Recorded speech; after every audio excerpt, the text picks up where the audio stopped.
Yes, isang mapagpalang gabi po sa inyong lahat. Live na naman po tayo sa ating pong programa, Ang Tugon ng Biblia. Ito ang inyong lingkod, Brother Eric Villanueva, na nagpapasalamat sa Diyos sapagkat binigyan naman po tayo ng pagkakataon upang makapag-live.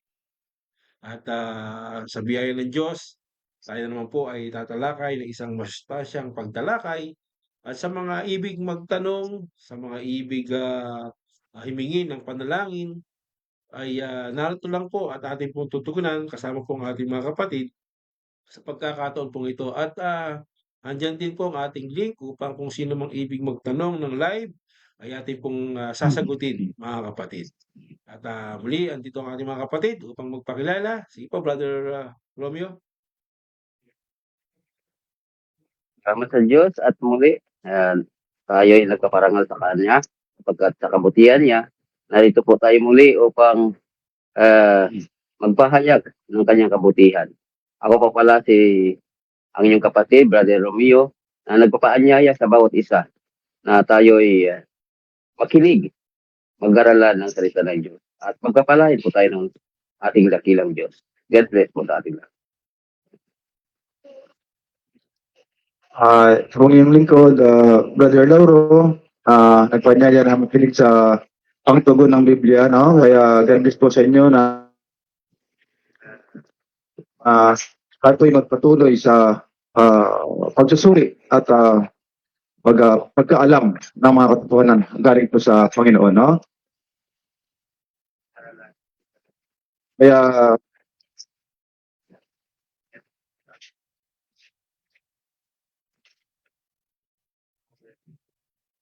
Yun, okay. Yun pa mga kapatid, no? At tuloy-tuloy lang po tayo at siyempre, magsa-share na po tayo. No? Ah, para marami pong makarating, no? Malayo ang marating po ng ating pong tinatalakay. Yan, share lang tayo mga kapatid na. So, ang topic po natin mga kaibigan, mga kapatid, ay ito po'y ating pong pinamagatang Antikristo, ang mga nagsasabing hindi Diyos si Kristo. At malinaw naman po ng mga kapatid, no, Brother Lauro, Brother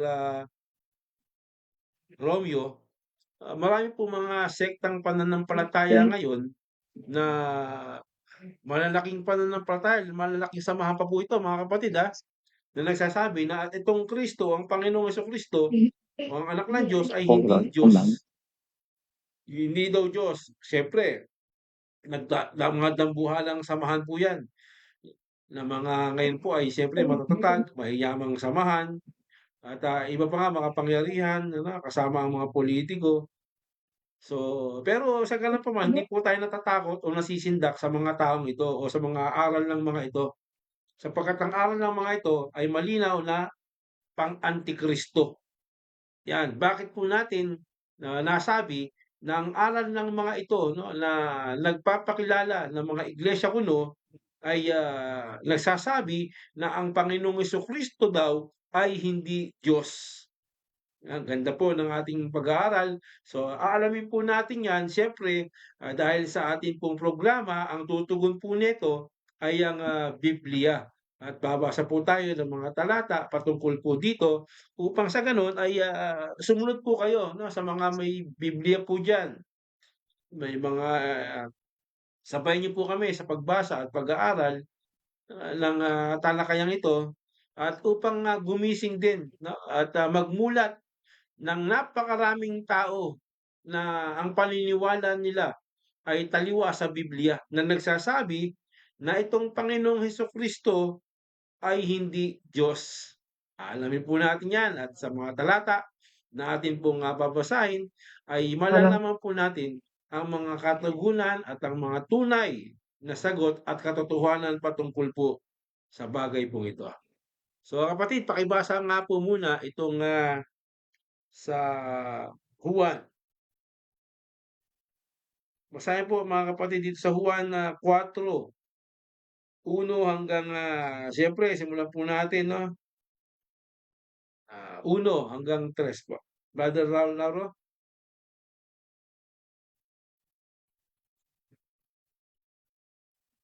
Ah,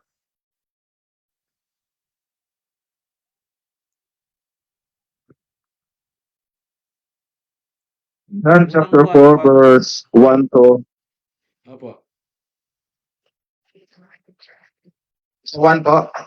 Opo, hanggang 3. Okay. Nang maalaman nga ng Panginoon na nabalitaan ng mga Pariseo na si Jesus ay gumagawa at bumabautismo ng lalong maraming alagad kaysa kay Juan. 4 po. Bagaman hindi Unang 1 po, bumabautismo Brother si Jesus. Lauro. Pasensya na. Unang 1 po pala. Unang 1. Unang Juan. Unang 1, 4 po.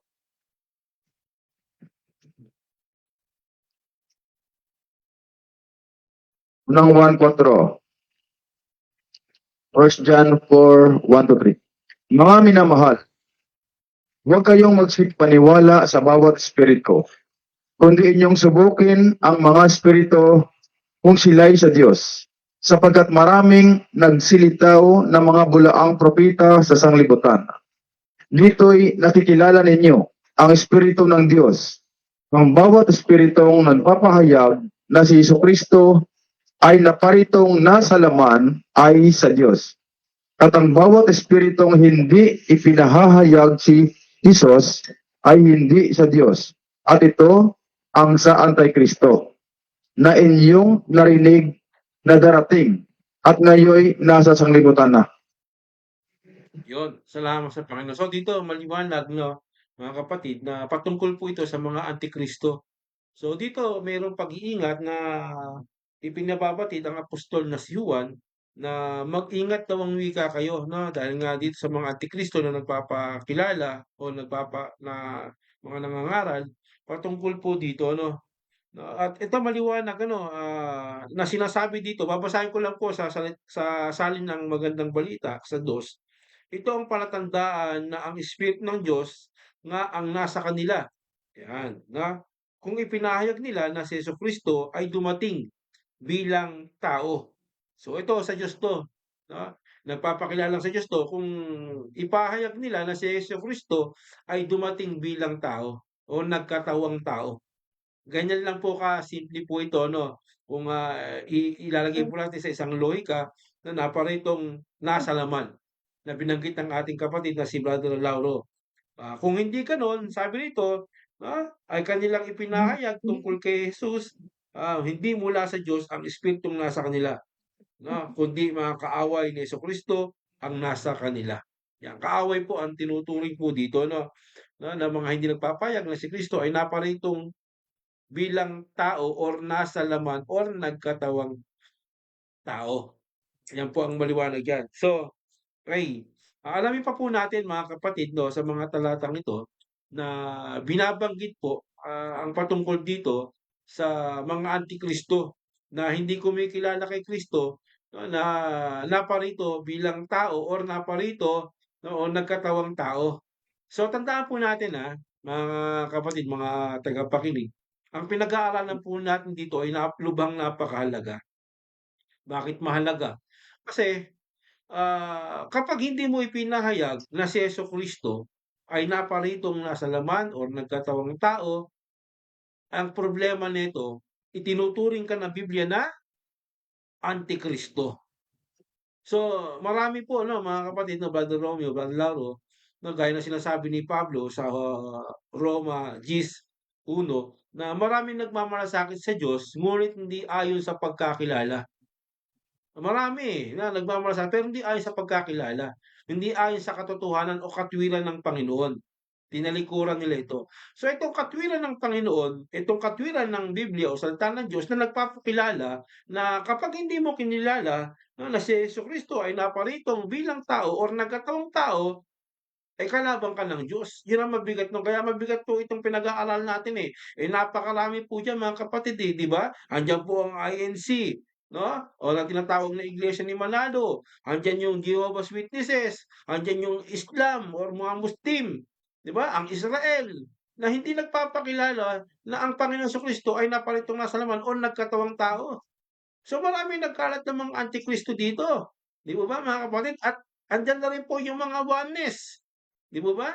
Isama na po natin 'yan 'no, yung mga oneness 'no, na nakalulungkot man 'no, bagamat, ang kanilang pahayag ay, si Kristo rin yung Ama, hindi po 'no. Dapat maliwanag ang aral ng Biblia at maliwanag sa isipan ng tao kung ano yung inaaral ng Biblia, 'di po ba? So mahalaga po ito. So pakibasa Brother Romeo dito po sa ikalawang, Juan po naman tayo sa 1, 'no, ikalawang Juan 1:7.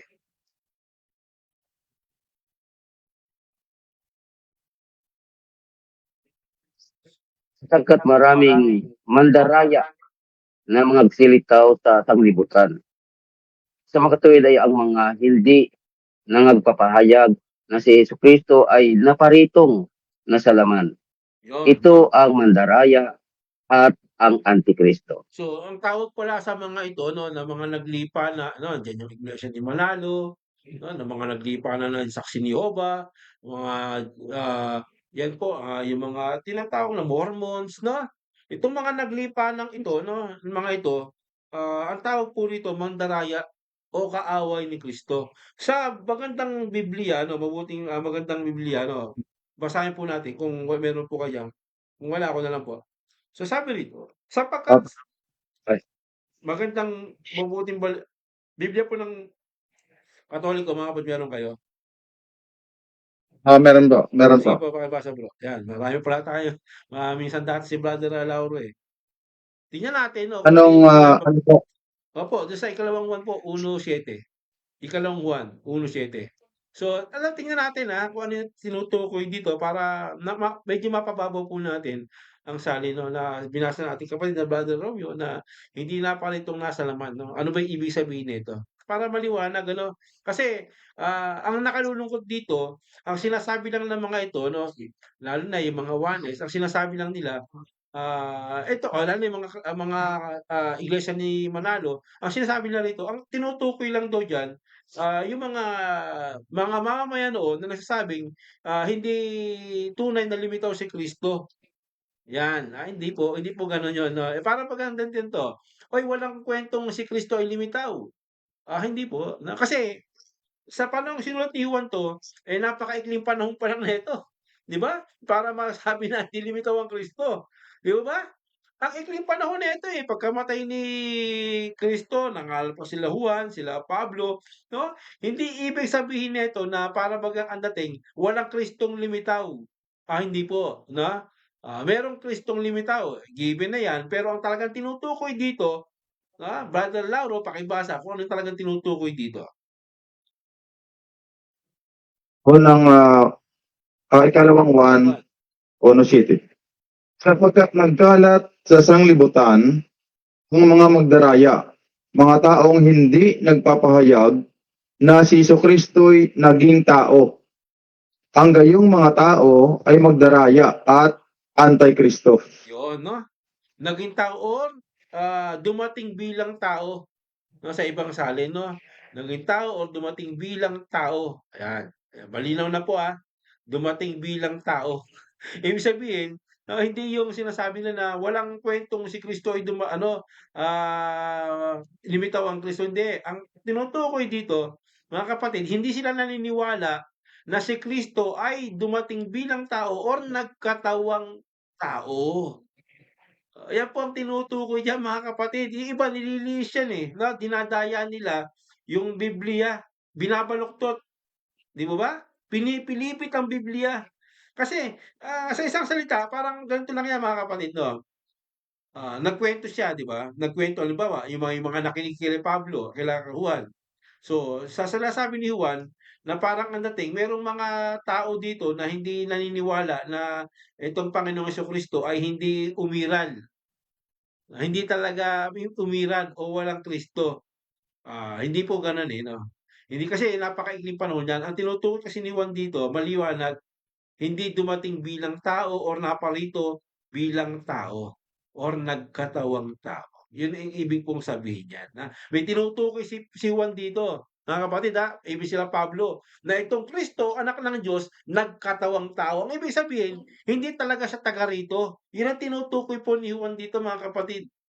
At ito pinakilala po ito na ni Juan, 'no, sa isang titulo.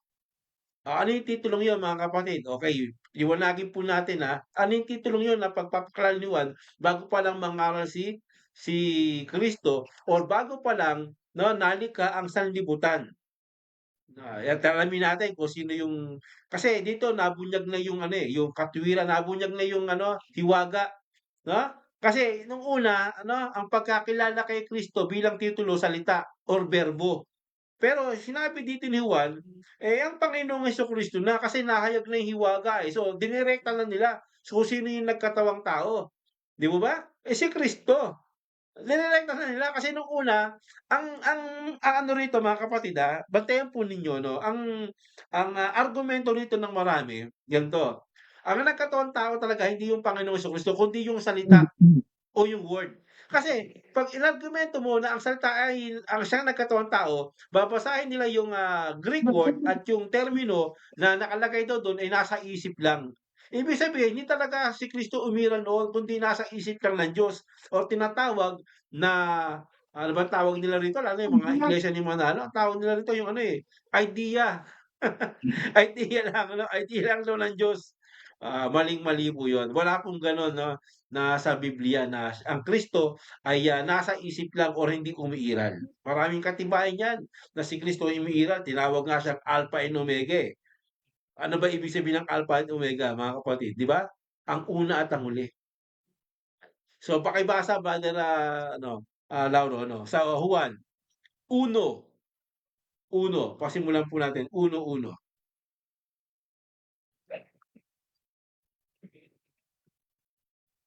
John 1:1. Nang kasimula, siya ang Berbo, at ang Berbo ay sumasa Diyos, at ang Berbo ay Diyos. Okay, so dito maliwanag ano na sabi dito ng pasimula, siya ang berbo. Tandaan na po natin, kasi ang dating dito, parang ang dating yung berbong 'yan 'pag tinignan mo raw sa wikang Greek, ang kahulugan niyan, ang definition niyan ay idea. Paano natin malalaman na ito hindi idea? Unang-una mga kapatid 'no, ito po 'no na tinatawag po na berbo or tinatawag na word of God na sinasali na berbo ay, tinukoy po 'yan sa pahayag, pakibasa Brother Romeo 'no. Dito po sa pahayag po, sa Apokalipsis. Dito po sa 19 kung di ako nagkakamali, 13.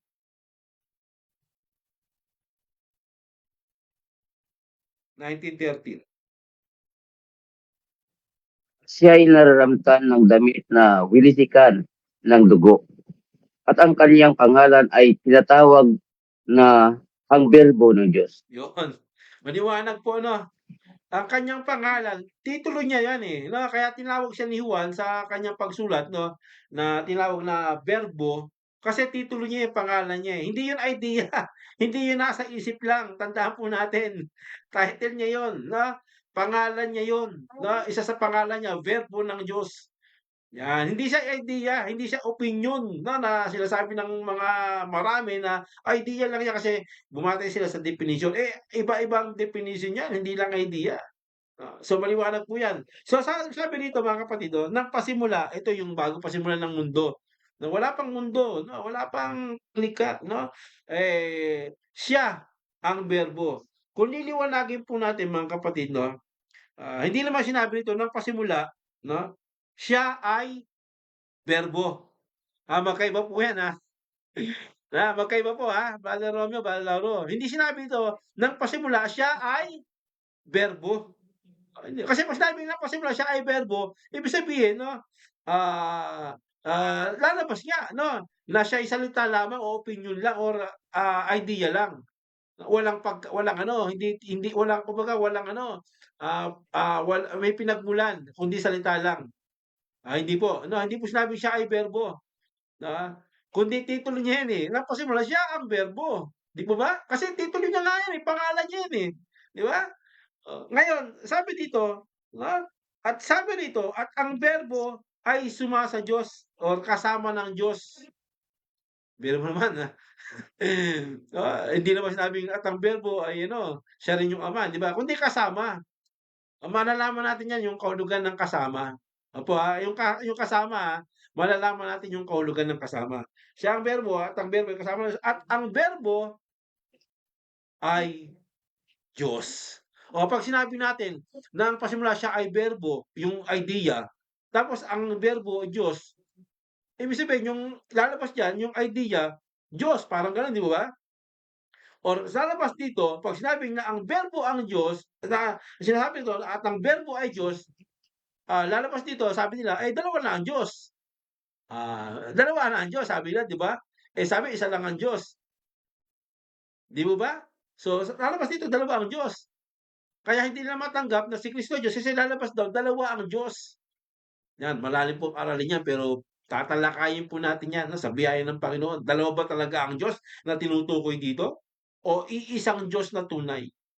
'Yan. So, dito mga kapatid 'no, na tinuturing dito na pasimula siya ang berbo at ang berbo ang wika ay Diyos.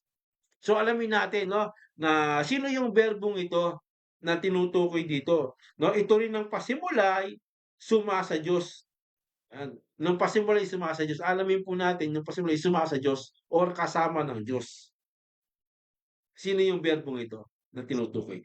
Pakibasa kapatid 'no, itanong po tayo brother, Romeo sa 14. 14. Datapwat at nagkatawang tao ang berbo Opo, at brother tumahan sa Romeo, gitna natin. pakiulit nga sino po yung nagkatawang tao, pakidiinan niyo nga po. At nagkatawang tao ang berbo at Maliwanag lang po tumahan 'no, sa gitna kung sino natin. yung nagkatawang tao kapatid na Romeo 'no? Nagkatawang tao raw ang Yan. wika, ang berbo. Lalabas po rito 'no mga kapatid 'no, hindi talaga tao. Kasi 'pag sinabing nagkatawang tao, eh, hindi talaga tao, merong pinagmulan 'to ng pasimula, 'di mo ba? Hindi naman sinabi ito na ano, na, nilikha ng Diyos 'no, hindi po, eh, kundi ng pasimula, ah, ang wika ay nagkatawang tao ang berbo. So, nagkatawang tao, mga kapatid. Maliwanag maliwanag po 'yan, nagkatawang tao. So, tuloy po, 'no, nung nagkatawang tao siya, tuloy po, anong nangyari? At tumahan sa gitna natin at nakita namin ang kanyang kaluwalhatian. Kaluwalhatian gaya ng bugtong na ama, na puspos ng biyaya at katotohanan. Oh, 'no? So, nakita nila yung kaluwalhatian ng bugtong na anak o ng anak o ni Kristo, 'no, ng salita. Ano yun? Yung kaluwalhatian ng wikang tulad. Saan? Tulad kanina mga kapatid, tulad Ang sa ama. Ama. Sabi ng tao, eh, katulad nga, eh, yung kaluwalhatian, eh, 'di ba? Tulad, eh. So, maliwanag dito 'no, na sinutukoy si Juan din ang sumulat nito, tulad ng sumulat sa unang Juan na binasa po natin na napalito bilang tao o napalito sa laman. Ibig sabihin, alam ni Juan na ang ibig sabihin nun, nagkatawang tao. So, ang tawag dun mga kapatid ay hindi naniniwala sa pagkakatawang tao ni Kristo. Ano ulit ang tawag dun? Bukod sa, mandaraya, Antikristo. So, mag-ingat po tayo na mga Antikristo po 'tong mga 'to na kahit na naglalakihan po yung mga 'yan, naglalaki ang samahan, mga nagyayaman ng samahan, 'wag po tayong matakot diyan. Yun nga si ano, 'di ba, si Propeta Elias, eh. 'Di ba, nag-iisang propeta, eh. Ilan yung propeta ni ano, 'di ba? 400? Oh, natakot mo siya? Hindi.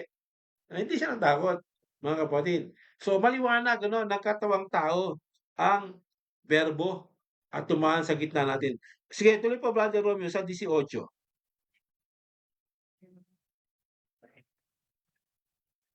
So,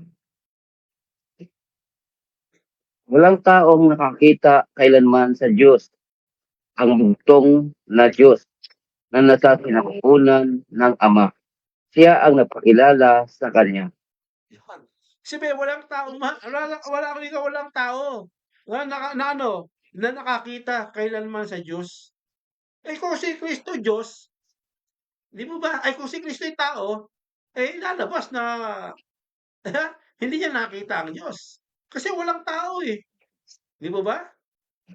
Walang tao kailanman nakakita sa Diyos. Kaya kung sabi nila si Kristo raw tao, o ibig sabihin hindi nila nakita ang Diyos, Di ba ba? Eh, maliwanag dito, wala tayong nakita sa ano, kailan naman sa Diyos. Ang bugtong na anak, ibig sabihin, anak lang nakakakita sa kanya.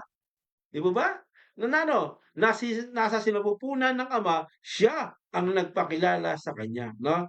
So maliwanag po ito, no? No, ito pong bosom na tinatawag po sa wikang Greek, no? Kumakahulugan po ito ng besides or ano, beneath or besides the tawag dito, yung sa tabi po ng halimbawa ng pangpang ng dagat. Ano bang tawag sa dagat? Dalampasigan ba 'yon? Na ibig sabihin ng kahulugan dito sa ano, sa wikang Greek ay, tabi ng dagat o kaya, yung sinasalapupunan ng wika, bosom of ano, of God ay, katabi, beside of God. Ibig sabihin magkasama. Yun pala ang ibig sabihin na with God or kasama ng Diyos, 'no, na tinatawag na bosom of God. Ngayon ang problema nito lalo na yung dating daan church, 'no, yung MAD, 'no, yung, members of ang dating daan church, na si Kristo raw maliit na Diyos. Yan ang problema nila, eh, 'no. Pero kung babasahin ng Biblia hindi siya maliit na Diyos. Kundi ang Kristo po, eh, co-equal with God, with the Father. Co-equal, hindi maliit. Ibig sabihin pantay, 'no? Babasahin po natin mamaya yan. So sabi naman nila dito, Brother Lauro, 'no, yung bosom of God daw na nandun si Kristo, ipinanganak dun lang daw siya lumabas, 'no? Kasi nakarinig ng bosom, hindi naman sinabing matrix, eh. 'Pag sinabing matrix, yun yung ano, ano bang tawag sa matrix, Brad? Ito yung ano, yung mattress, di ba? Talagang kung may mattress ang Diyos, eh, wala, eh. Ang tawag din bosom, ay ibig sabihin sa wikang Greek nito, ang kahulugan nito, katabi, beside, or tabing dagat. Magkatabi, magkasama. Yun ang ibig sabihin po nito sa Greek, kapatid. Ngayon, 'no, kung sabi nila, ang Diyos daw nanganganak, ibig sabihin nabuntis. Ayan ang pakahulugan, eh, nanganak, eh. Saan lumabas, di ba? Pag sinabi mong nanganak ang Diyos na parang isang babae, eh, lalabas si Kristo merong pinagmulan, hindi siya Diyos. 'Pag may pinagmulan ng isang tao nilikha, hindi Diyos 'yon mga kapatid, hindi Diyos 'yon. Hindi Diyos 'yon 'pag sinabing ipinanganak dun lang lumabas, 'no? Dun lang sa lumabas nung ipinanganak, ay hindi Diyos 'yon. Kasi kung titignan po natin ng pasimula siya ang berbo, siya yung salita, 'no? Lalabas kung siya ang salita, na siya na yung salita, buhat pala simula siya yung karunungan, titulo rin po ni Kristo yan na karunungan. Siya yung karunungan ng Diyos, 'pag walang karunungan ng Diyos, eh, papaano yun? Si Kristo yung karunungan ng Diyos, siya yung salita. Lalabas na kung ang Kristo ngayon lang ipinanganak nung panahong iyon, eh, lalabas yung Diyos pipi. Kung ang gagamitin natin po ay literal, 'no, na salita na lalabas pipi kasi ngayon lang lumabas, eh. Wala pa sa salita noon. Lumabas na si Kristo yung salita nung siya'y, para bagang nagdalang tao ang Diyos at lumabas. Ay hindi po, 'no. Dun po maraming nagkakamali mga tagapakinig, mga kapatid, na sinasabi nila na ang Diyos daw nanganak, nagbuntis parang babae, lumabas si Kristo. Hindi po gano'n ang ibig sabihin ng Biblia. No, kasi kung may pinagmulan siya, hindi siya Diyos. Kasi si Kristo walang pinagmulan, eh. Kaya nga co-equal siya with God, eh. Magkasama sila, na magkasama po sila, mga kapatid, na magkasama po sila. At maliwanag 'yan, 'no, ang pinagmulan ni Kristo, pakibasa nga Brandon, 'no, Lauro, sa Micas 5:2, 1-2. Ito. Sa Micah, no, chapter 5 verse 1-2, 'yan. Buuin na po natin, 'no. Okey, tingnan po natin mga kapatid kung ano saan nagmula ang Panginoon. Meron ba siyang, dun lang siya lumabas nung ipinanganak ng Diyos na parang babae? Tingnan po natin para maliwanag po mga kapatid. Kasi yan ang laban nila, eh, yan ang pangkontra nila, eh. Sa lumang tipan nandun na ang Panginoon, eh. Pakibasa po mga kapatid.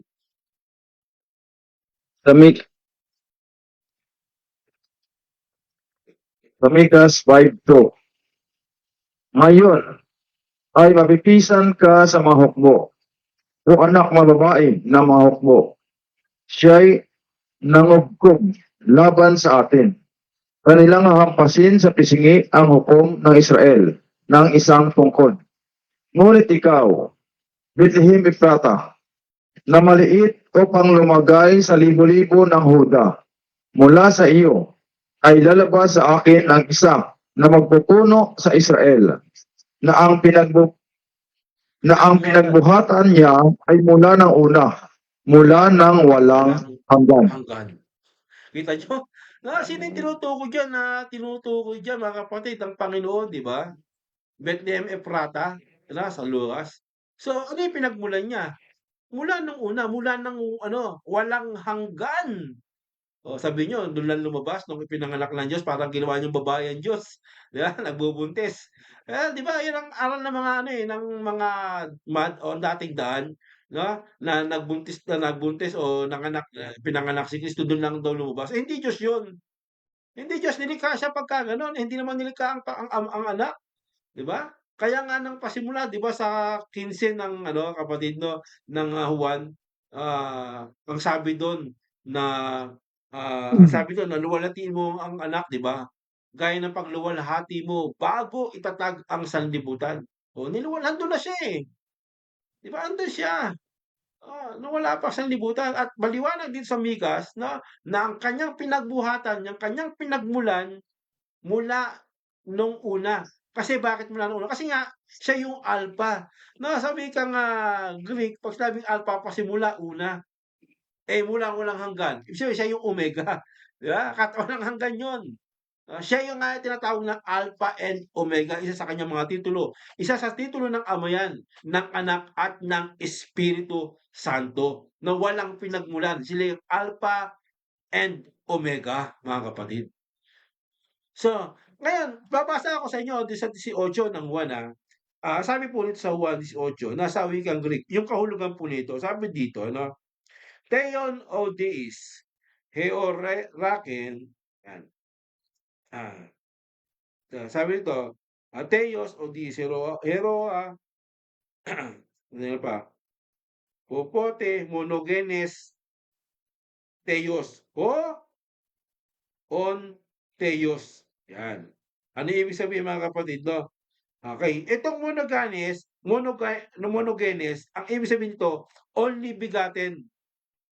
Nung binasa kanina sa Tagalog, sabi doon, begotten, or buktong na anak. Sabi rito naman, only begotten Theos.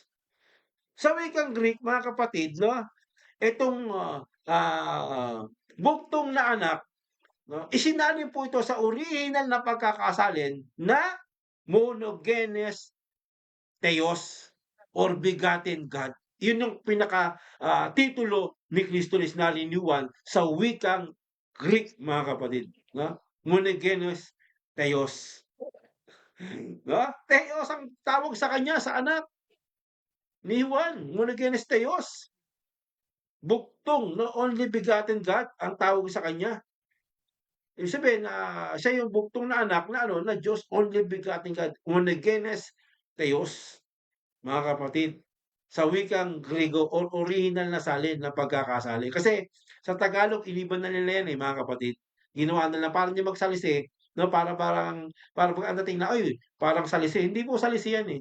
Isinalin nila sa wikang English, sa Tagalog na buktong na anak. Pero talagang nakasulat yan sa wikang Greek, sa original na mga pagkakasalin, sa maraming pagkakasalin, sa mga unang libro ng mga wikang Grego ay monogenes Theos, buktong na Diyos.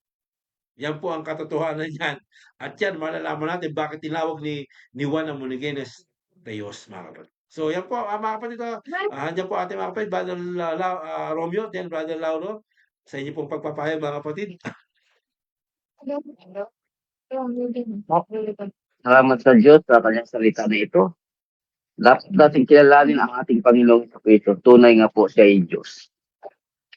Kung siya ay nagkataong tao man, mga kapatid, mga nakikinig, alamin po natin kung saan nagmula ang ating Panginoong Kristo. Kung siya ba ay talagang original na tao o saan ba siya nagmula?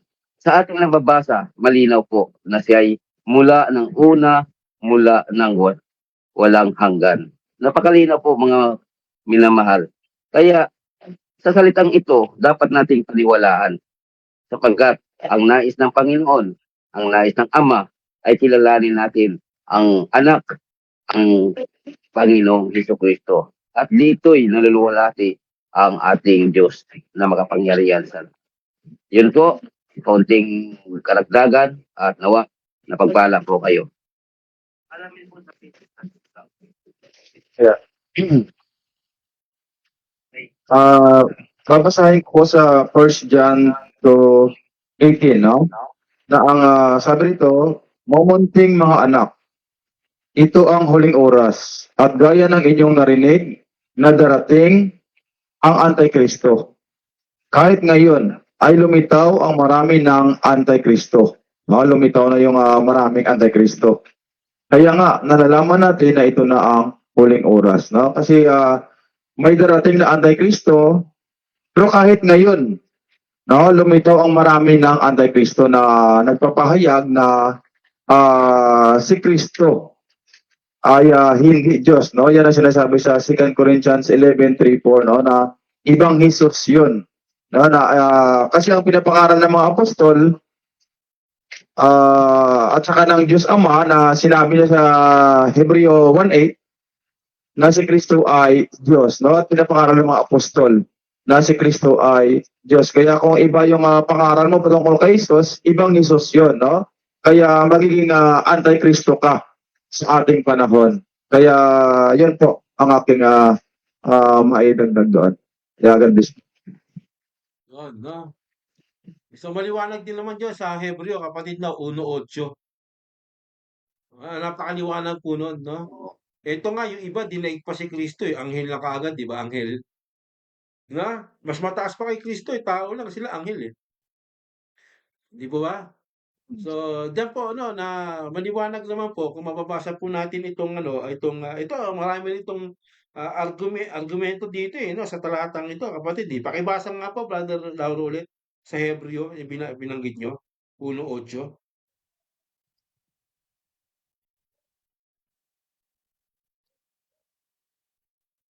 Ngunit tungkol sa anak ay sinasabi, no? Patungkol sa anak ito ay sinasabi, ang iyong luklukan o Diyos ay magpakailanman at ang sitro ng katwiran ay siyang sitro ng iyong kaharian. Yun no. Ang sabi dito no, ang yung luklukan o Diyos, no? Ito yung tinutukoy po kasi dito mga kapatid, no, ang salin dito ng ibang lalo sa Lamsa, no, ang yung luklukan ang Diyos. Biro mo ginawa mong luklukan ng Diyos si Kristo, nakaluklok sa Diyos sa Ama, na ginawa mong upuan, ang iyong luklukan daw ang Diyos. Ah, sa salin nila. Ibig sabihin 'no, ang Ama, luklukan lang pala ni Kristo. Ah, biro mo luklukan lang, ang iyong luklukan ang Diyos, yung Ama, luklukan lang ni Kristo, mas mataas pa si Kristo. Ginawa mong luklukan ng kundi ba naman mga sandamakmak na 'di ba, mga antikristo, eh. Ku ginawa niyong luklukan yung Ama. Ito mga 'to, minsan matatawa ka na lang, 'di ba? Sa kanilang argumento, 'no, kasi yung salita kasi po dito 'no, yung, tinutukoy po dito mga kapatid 'no na, ito pong, tinatawag po na yung part of speech 'no, na tinutukoy na "o" ay isang bagay lang po na na, expression, 'yan. Ine-express mo, hindi po ito isang salita na ang iyong luklukan ang Diyos, hindi. Kaya nga ang iyong luklukan, expression 'yun. Expression po mga kapatid ang nun. At ito po ay tinatawag na vocative. Vocative, ibig sabihin expression, ini-express 'yun. Kaya nga ang iyong luklukan, Diyos. Tinawag ng Diyos, ng Ama 'no, na tinawag niya na yung anak 'no, yung anak ay tinawag niyang Diyos, expression 'yun 'no, vocative po 'yun, mga kapatid. 'Yan, hindi alam po ng marami 'yan, eh, hindi po alam ng marami 'yan na itong salitang ito 'no, yung tinutukoy ng mga grammatic, dito ay, o ay tinutukoy po na, maliwanag po na vocative mga kapatid, 'yan. Vocative 'yan, hindi po siya nominative case 'no. Hindi siya nominative case na para bagang ang, na may tinutukoy ka. Na halimbawa, ang iyong luklukan, ang Diyos. Hindi siya nominative, kundi vocative case po siya. expression. Yan po ang nakasalin po sa original, no, na salin sa wikang Greek, mga kapatid. Maraming nagkakamali diyan. Minsan, dinadaya sila ng iglesia ni Manano, dali nilang lokohin, eh. 'No, sabihin lang sila, "Ang iyong luklukan ng Diyos sa wikang Greek, yan ang tinutukoy, na ang tinutukoy na ang diyan ay ganito, na tumutukoy sa kanya mismo." Hindi, kundi expression po yun. O, ang iyong luklukan o Diyos. Tinawag siya na Diyos, eh, ng Ama, 'di ba? Eh, ano patunay? Eh, tinawag din siya ni Juan na Diyos. Tapos tinawag din po siya ni Tomas na Diyos, eh, mga kapatid, eh, pakibasa nga Brother Romeo, 'no, sa ano, sa Juan. Biro mo ang daming tumawag sa kanya mga apostol na Diyos, eh, itong mga 'to, mga ngayon na nagsulputan, 'no, ayaw tawagin si Kristo na Diyos, eh, 'di ba, mga kapatid, 'no? Pakibasa nga pa kapatid. Po sa 2028. Sumagot si Tomas at sa kanya'y sinabi, Panginoon ko at Diyos ko. Oh, biro mo, nabigla si Tomas. Eh, nabigla lang daw si Tomas diyan mga kapatid, eh. Ha? Uy, nabigla si Tomas kaya tinawag na Panginoon ko at Diyos ko. Kasi si Kristo mga kapatid, 'pag nagkamali ka, itutuwid ka niyan, eh. 'Di ba si Pedro nga nagkamali, "Huwag mangyari sa iyo," sabi ni Kristo, na, "Lumayo ka Satanas," 'di ba, sapagkat ang pinag-iisip mo ay ano, hindi sa Diyos kundi sa tao. Sinasaway 'pag mali, eh. Biro mo yung malaking ano, yung malaking impact, yung malaking ano, yung aral, 'no, na sisira sa Biblia na tawagin mong si Kristo ay Diyos, hindi sasawayin ni Kristo kung hindi siya Diyos, 'di ba, mga kapatid? Nung tinawag siyang Panginoon ko at Diyos ko, ano yung reaksyon ni Kristo? Eh, dahil nakita mo ako sumampalataya ka, 'di ba? Hindi niya sinaway na, "Oy Tomas, hindi ako Diyos, nagkakamali ka." Walang gano'n, eh. Mga kapatid, 'di ba? 'Pag si Kristo 'pag mali ka, yung mga apostol sinasaway niya, 'di po ba? Etong mga apostol tinawag ni Tomas na Diyos, tinawag ni Juan na Diyos, si Kristo ang Panginoon. Ta's tinawag pa ng Ama, tinawag ni Pablo na Diyos, tapos yung Ama tinawag din siya na Diyos. Tapos itong mga nagsulputan na ito, mga 'to, ay tawagin siyang Diyos, hindi siya kinikilalang Diyos. Diyan po kayo magtaka mga kapatid, 'di ba? Ang tawag diyan ulit ay mga mandaraya at mga antikristo, mga kapatid. Yan po ang tawag sa mga 'yan, ang mga mandaraya at mga antikristo. No, kasi nga palpak 'no, ang pagkilala nila at pag-unawa nila sa Biblia, 'no, sinabi rin na itong mga antikristo na hindi nagpapahayag na si Kristo ay, dumating, bilang tao, akala nila na parang walang umiral na Kristo. Hindi, ang tinutukoy dun yung pagkakatawang tao ni Kristo, hindi hindi siya umiral o hindi, kundi yung pagkakatawang tao niya, nagkatawang tao. Ibig sabihin, meron siyang dating pinagmulan kaya nagkatawang tao, eh. 'Di ba mga kapatid? Kaya nga nagkatawang tao, eh. Kasi kaya nagkatawang tao dahil di siya talaga tao, mga kapatid. Napasimula pa lang mula sa una ng kanyang pinagmulan hanggang sa walang hanggan, yun po siya. Ngayon tingnan natin si Pablo, kung anong tawag niya kay ano, kay Kristo mga kapatid o sa Panginoon nung nahayag po yung hiwaga. Pero bago po yan mga kapatid, babasahin ko po muna sa inyo itong itong talatang ito para bago tayo pumunta dun sa ano, sa sinasabi po natin, 'yan. Basahin po natin dito sa Juan, sa 10, 'no. Sabi dito, 30, "Ako at ang Ama ay iisa. I and my Father are one." Sa 31, nagsidampot uli sila ng bato, ang mga Hudyo upang siya'y batuhin, sapagkat sinagot sila ni Jesus, "Maraming bagay na gawa ko mula sa Diyos ang ipinakita ko sa inyo. Aling gawa ang ibabato ninyo sa akin?" Sinagot sila ng mga Hudyo, "Hindi dahil sa mabuting gawa binabato ka namin, kundi sa pamumusom na sapagkat ikaw, bagamat tao, ay nagpapakunwari kang Diyos." Kita niyo, Hudyo na po ito mga kapatid, 'no? Na sinabi ni Kristo na, "I and my Father are one." 'Di ba? Ako at ang Ama ay isa. Ano yung pang-unawa ng mga Hudyo? Yung pinanggalingan ng aral ng Diyos, ano yung pang-unawa nila? Nagpapanggap kang Diyos. Kasi yun talaga yun, eh, talaga sinabi talaga direkta ni Kristo, na isa talaga sila, 'di ba? Kaya sabi niya, "Ay nagpapakilala kang Diyos, nagpapakunwari kang Diyos." Babatuhin siya, mga kapatid. So, yung tinatawag na I and my Father are one, ibig sabihin 'no, mga kapatid 'no, kahit nga sa ano, sa malalim kasi 'to mga kapatid 'no, sa wikang Greek 'no, tignan mo, I and my Father are one. Ibig sabihin, ba't tinawag yung salitang are, 'di ba ito yung tinatawag na plural ano, plural po ito, 'no, na form na are, tapos binanggit yung one. Eis sa wikang Greek, pero ginamit yung are. I and my Father are one. Eis. Ibig sabihin mga kapatid 'no, sila isa. So binanggit ng Hudyo, pagkamat tao ka nagpapakunwari kang Diyos. So alam na kaagad ng mga Hudyo anong ibig sabihin ni Kristo rito, 'no, kasi si Kristo hindi naman siya bulgar, eh. Ang tanong nila ganito 'no, ang kanyang sabi nila, "Ang bigat ng tanong na 'to."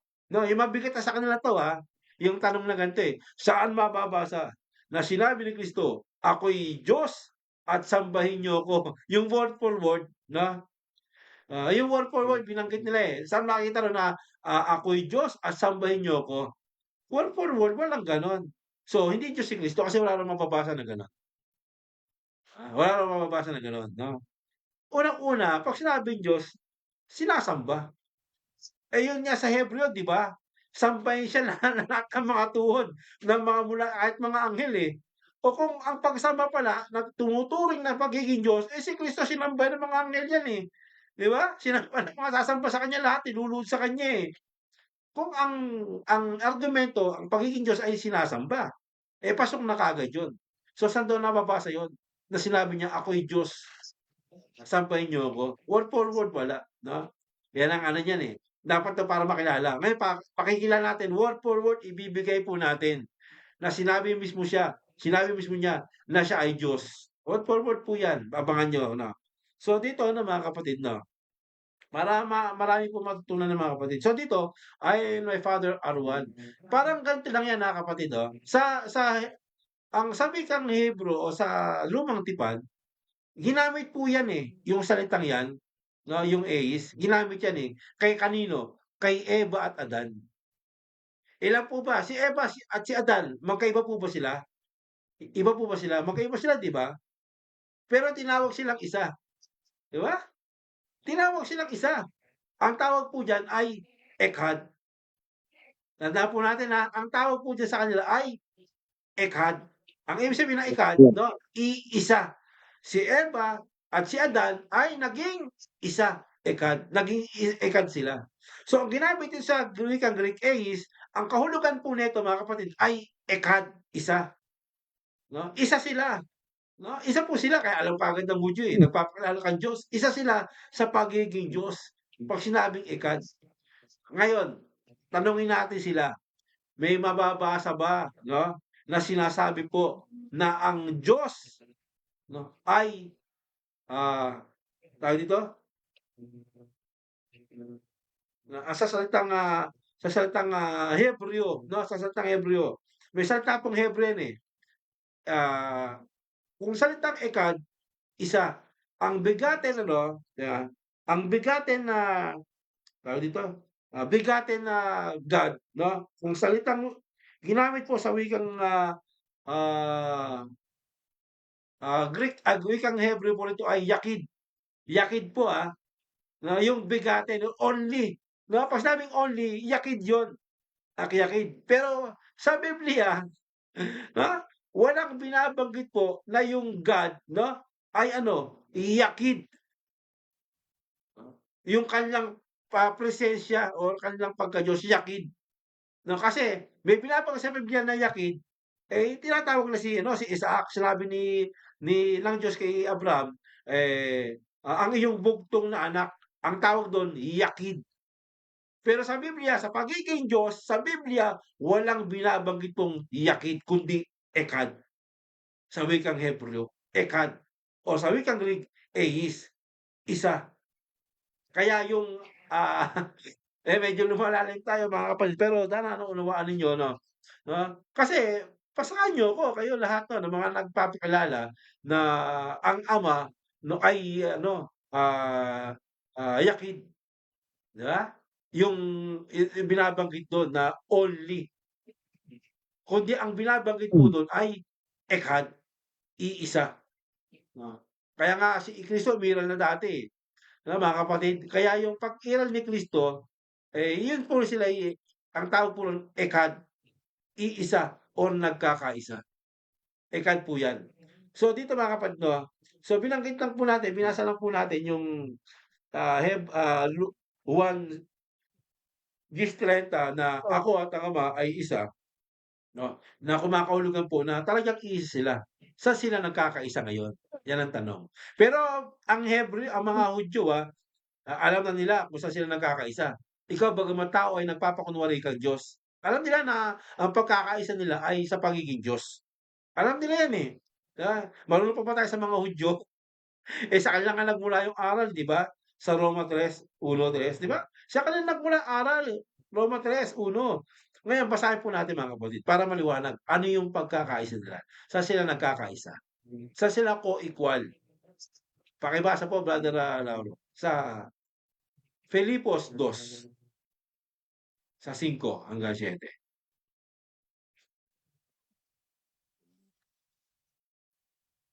Tuloy-tuloy lang po tayo mga kapatid at tabay lang po at sa ating pong pag-aaral. Sa Filipos chapter 2 verse 5-7. Mangagkaroon kayo sa inyo ng pag-iisip na ito'y na kay Kristo Jesus din naman, na siya, bagamat nasaan yung Diyos, ay hindi niya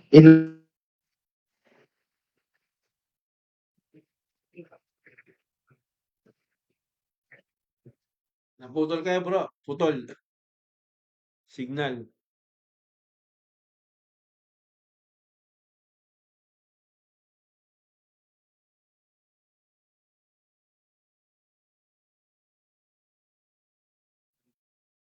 Okay?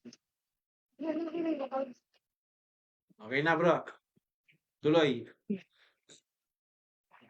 6. Otso. 6 po, 6. 6 No naputol po kayo, size. naputol po kayo bro.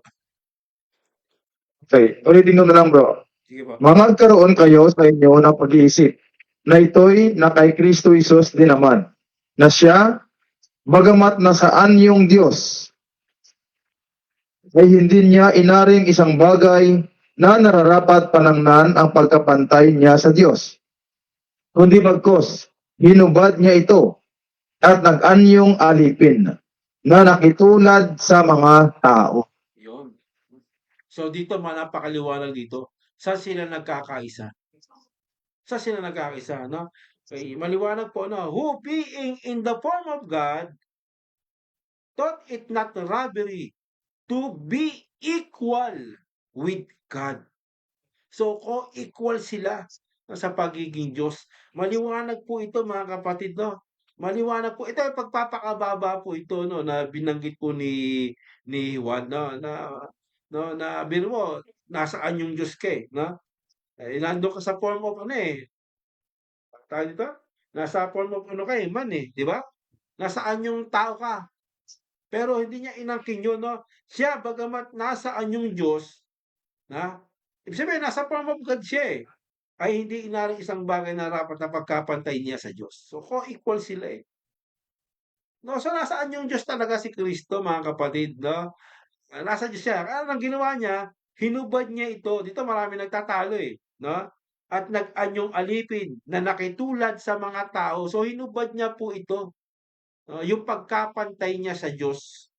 So, yung pagkapantay niya sa Diyos. Kasi, mga kapatid, bakit niya hinubad to? Yung pagkapantay niya. Kasi nga, nag-anyong alipin siya. Nagkatawang tao siya para ano? Ibigay yung kanyang buhay, yung kanyang laman, no? Bilang pangtubo sa tao. Mga kapatid, 'di ba? So 'yun ang ano, yun yung sinabi at, nasusulat sa Biblia na, yung kanyang pagiging anyong Diyos 'no, hindi niya pinangalan 'to ng pagkapantay sa Diyos. Hinubad niya ito. Bibigyan ko kayo ng ano, ng analogy mga kapatid, Sa Biblia kasi mga kapatid 'no, lalo na po dito sa pakibasa nga po sa Colosas 2:9 kung di ako nagkakamali kapatid. So tingnan po natin, meron kasing salita diyan, eh, 'no, na para bagang contradiction dito sa sinabi ni Pablo na parang hinubad, eh. Pero kung titingnan po natin 'no, ano ba yung pagkakahubad na tinutukoy diyan? Sige pakibasa po mga kapatid. Brother Romeo. Pagkat sa kanya inanahan ang buong kapuspusan ng pagka-Diyos sa kahayagan ayon sa laman. Yun, dito po ano, papaanong hinubad? Eh, nakahayag sa kanya ano, ang sabi nun 'di ba, nananaak sa kanya ang kanyang buong kapuspusan ng pagka-Diyos, 'no? Yung kanyang ano, tinatawag po na ano, na Godhead, yung pagka-Diyos nananaan sa kanya yung kapuspusan ng pagka-Diyos. Eh, paano sinasabi naman din sa Filipos na hinubad? Hinubad ang wika. Sa totoo lang mga kapatid 'no, totoo pong parehas yan, tama po yan, wala pong contradiction diyan, walang contradiction diyan. Bigyan ko kayo ng halimbawa 'no, si Kristo ba mamamatay siya kung siya ay nanatili sa kanyang pagiging Diyos? Mamamatay po ba siya? Kaya mo bang patayin ng Diyos? Hindi niyo kaya patayin ng Diyos, 'di ba? Hindi niyo kayang patayin ng Diyos, kaya lang 'no, hinubad niya 'yun, eh, 'no, hinubad niya. Pero at as soon as hinubad niya, sa kanyang pagiging pagkakatawang tao niya, nananahan pa rin yung kanyang hindi po nawawala ang pagka-Diyos ni Kristo, 'di ba? Nandun pa rin yung pagka-Diyos niya, kaya lang hindi niya ginamit. Kasi 'pag ginamit niya pagiging Diyos niya, hindi mamamatay yan, kaya nga nagkatawang tao, eh. Nagkatawang tao siya. Kita niyo mga kapatid, halimbawa, meron kang ano brad, meron kang damit, hinubad mo yung damit mo, ibig sabihin hindi hindi naman sa'yo yung damit yun, dahil hindi mo na ginagamit. Hindi na pa sa'yo yung damit yun, damit mo pa rin yun, kaya lang hinubad mo, hindi mo lang ginagamit. Hindi mo ginamit, kasi si Kristo, hindi niya ginamit yung pagiging niya, yung pagka-Diyos niya, kasi 'pag ginamit niya yun, hindi mamamatay ito, 'di ba? Walang kamatayan ang Diyos, hindi namamatayan ang ano 'to, immortal po ito mga kapatid, immortal 'yan. Hindi mamamatay ka lang, hinubad niya 'yon, 'no, nag-anyong alipin. Ibig sabihin ng pagkahubad, nag-anyong alipin siya, nagkatawang tao siya para mamatay, hinubad niya. Ngayon, nawala ba yung pagiging Diyos do'n? Hindi po nawala, nananahan pa rin do'n. Ang namatay po do'n mga kapatid, yung kanyang pagiging Diyos, hindi yung kanyang katawan. Yung kanyang ano, anyong tao, kaya nag-anyong tao, eh. Nasa anyong Diyos at nag-anyong tao. Hindi po namatay yung pagiging Diyos at hindi po nawawala yung pagiging Diyos niya. Mga kapatid, buhay po yun. Sabi natin lang, ito medyo mahirap na tanong, mga Brother Romeo 'no. Eh, kung namatay siya, nasaan na siya ngayon, yung pagiging Diyos niya? 'Di ba nakarinig na kayo ng ganyang tanong?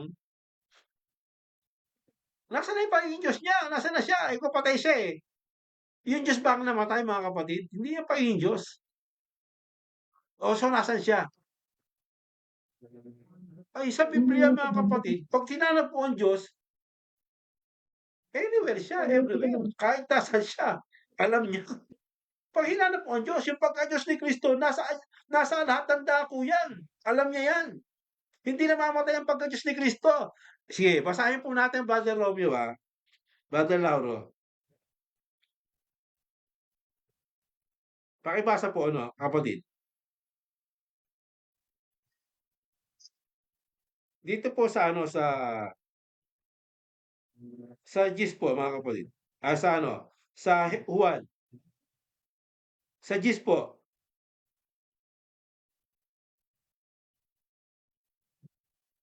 Pakibasa po ang GIS.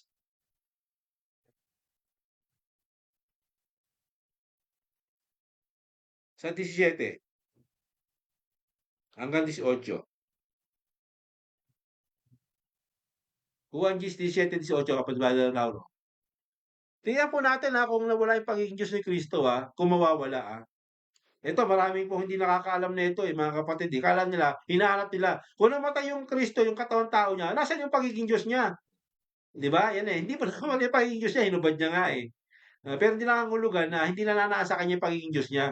Kaya lang hindi niya ginamit yun. Nung pinatay siya, hindi niya gamit yung kasi kung ginamit niya yun, immortal yun, 'di mamamatay ang Diyos mga kapatid. Pakibasa po, Brother Lauro. Yan, 10, 17, 18. Dahil dito'y sinisinta ako ng Ama, sapagkat ibinibigay ko ang aking buhay upang kunin kong muli. Amen. Sino may hindi nag-aalis sa akin ito, kundi kusa kong ibinibigay. May kapangyarihan akong magbigay nito. May kapangyarihan akong kumuhang muli. Tinanggap ko ang utos na ito sa aking Ama. Salamat sa Panginoon. No? Salamat sa Diyos. So namatay ba yung pagiging Diyos niya? Hindi. He is the author. He is the power to to give back his life again. Pwede niyang kunin ulit yung buhay niya. Pwede niyang buhayin yung sarili niya. Yung pagkakitao niya. Hindi namamatay yung pagka-Diyos ni Kristo, mga kapatid. Ibinigay niyang kusa yan. No? Upang kunin kong muli. Sinunod niya ng Ama. Pero ang bumuhay sa kanya, yung Espiritu, yung Diyos. No? Pero kaya niyang gawin yun. Kailan? Dahil na biblical, kailangan sundin ng Biblia, gagawin niya yun. Mga kapatid, hindi po namatay yung pagka-Diyos ni Kristo, mga kapatid. Umiiral pa rin yun. Everywhere, anywhere, handun yung pagka-Diyos ni Kristo. Yun yung mahiwagang aral ng Panginoon na akala nila na patay siya, ganyan. Hindi, yung katawan lang po patay doon. Yung pagiging tao niya, kaya nga hinubad yung pagiging Diyos eh. No? Pero na nabubuhay siya, nandun yung kanyang pagiging Diyos talaga. Kaya nga sabi, di ba, yung sinabi ni Brother Romeo, yung binasa sa 2:9 ng Colosas, na nanasa kanya ang buong pakpususan ng pagka-Diyos. Nasa kanya yan. Kaya lang hindi niya ginamit. Ah, hindi niya ginamit yung pero kaya niyang buhayin yung sarili niya, yung kanyang katawan. Pero dahil sumusunod sa Ama, nangyari yung dapat mangyari, mga kapatid. So yun po mga kapatid, naging malinaw po ito, no. So doon po, no, maliwanag, ulitin natin, no, yung mga apostol naniniwala na Diyos si Kristo, no. Sinabi ni Juan, Diyos ang Panginoon, tinawag niya si Kristo. Sinabi ni Tomas, na Diyos ang Panginoong Jesucristo. Sinabi ni Pablo, Diyos ang Panginoon, tatlo na eh. Pinakamatindi nito, sinabi rin ng Diyos, tinawag din ng Diyos na Diyos yung anak, yung kanyang anak na si Kristo. Pero itong mga to, ang mga apostol at ang Panginoon, ang Ama, tinawag na Diyos ang anak, ang Kristo. Tapos itong mga to na ngayon nang naglipa, na ngayon na sumulpot, ay nang tanggapin na si Kristo Diyos. Wala naman nababasa. Sige, sabi nila, basahan niyo ako na sinabi niya na ako'y Diyos. O sige nga, balik natin yung tanong, Brother Lauro, no? Basahan niyo rin kami na sinasabi sa Biblia, no? Na sinabi ni Kristo, ako'y hindi Diyos. Sige. Di ba? Para gawin lang, di ba? Total binabasa niyo kami na sinabi ni Kristo, na sinabi niya na siya Diyos eh. O basahan niyo rin kami na sinabi ni Kristo na ako'y hindi Diyos. Meron ba kayong mababasa? Di ba wala? Amanos, which pero basahin natin mga kapatid. Total, hamon nila yan eh. Di ba? So basahin po natin mga kapatid. Sige kapatid, no, pakibasa po, no. Dito po sa sa sa Apocalypse, kapatid.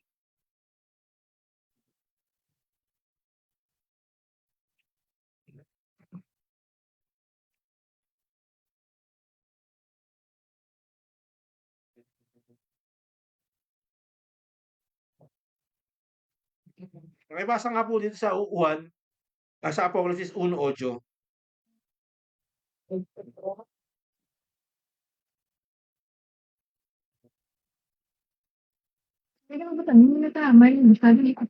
Brother Lauro, pakibasa po.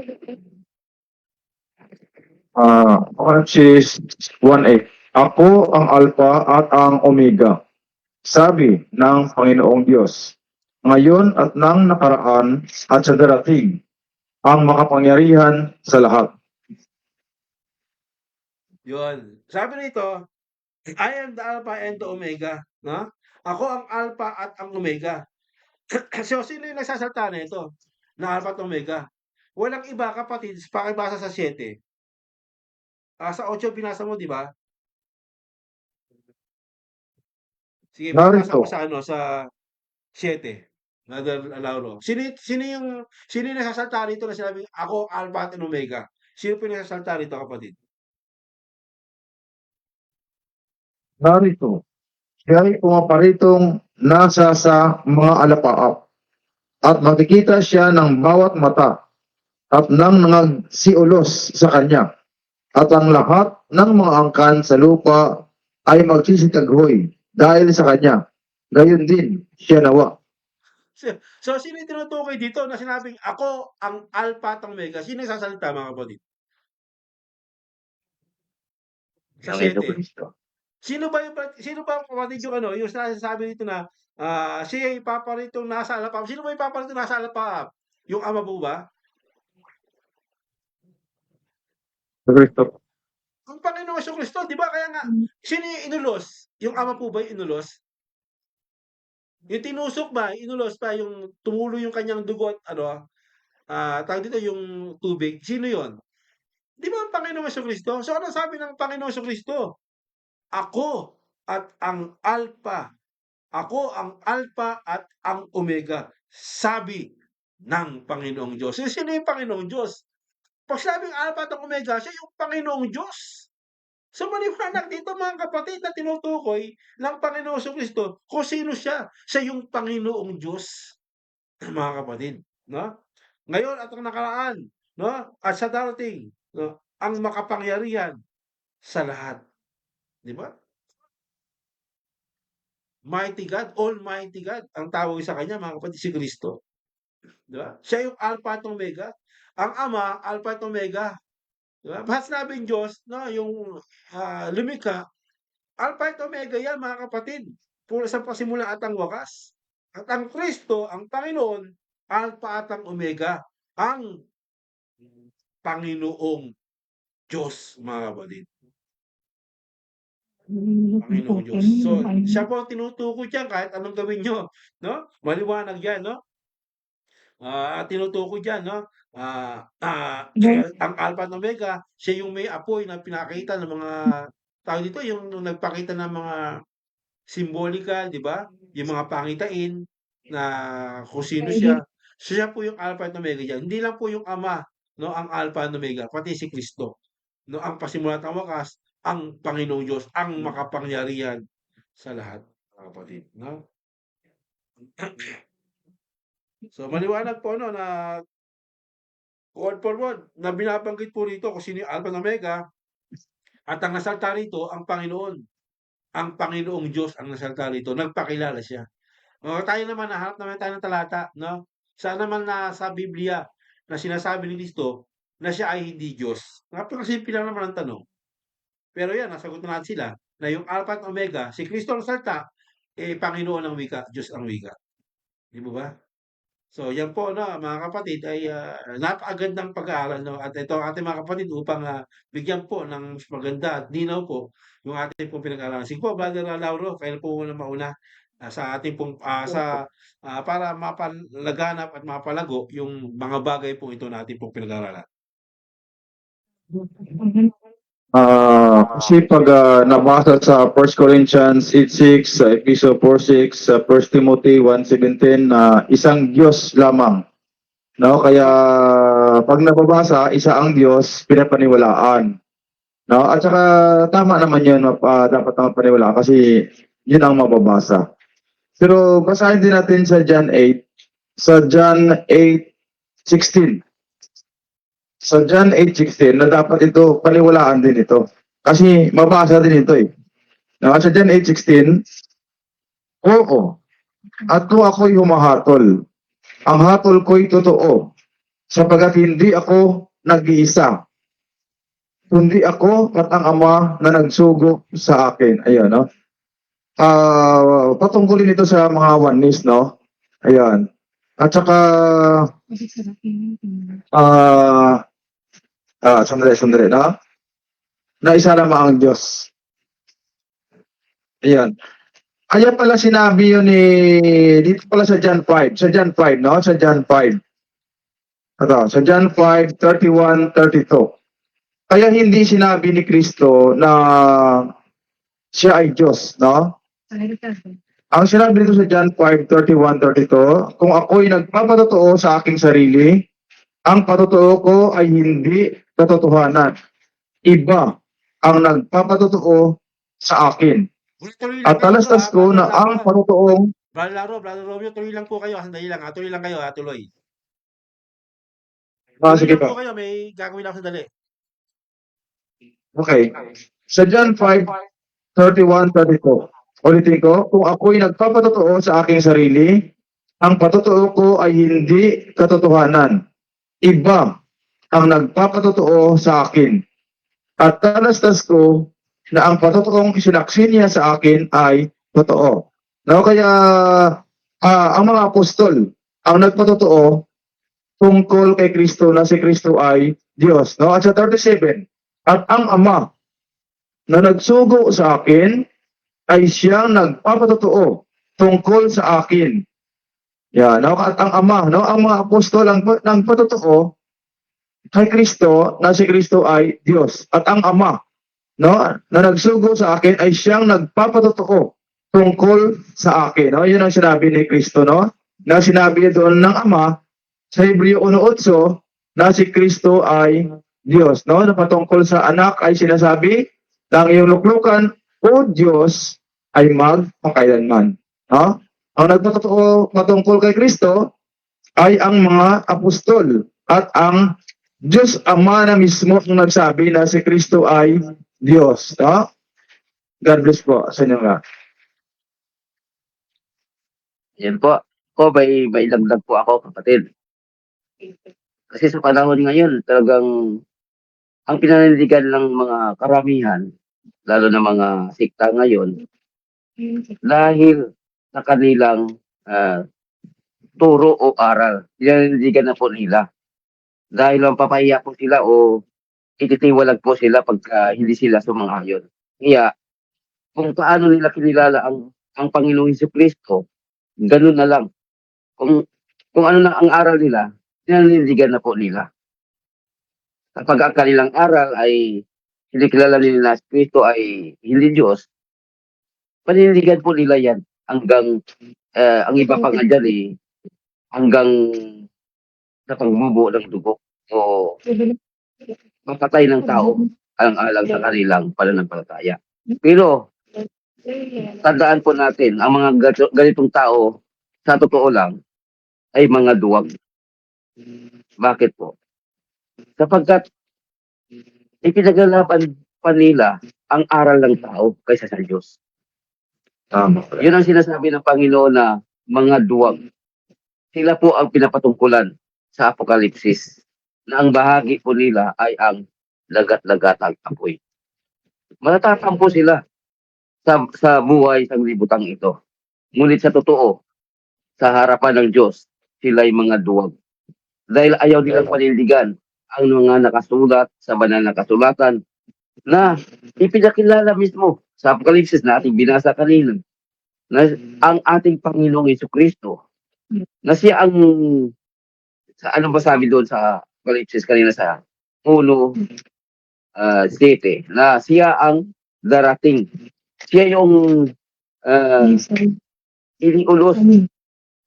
Makikita siya ng bawat mata na nagsisiulos sa kanya. Sino to? Ang ating Panginoong Jesucristo.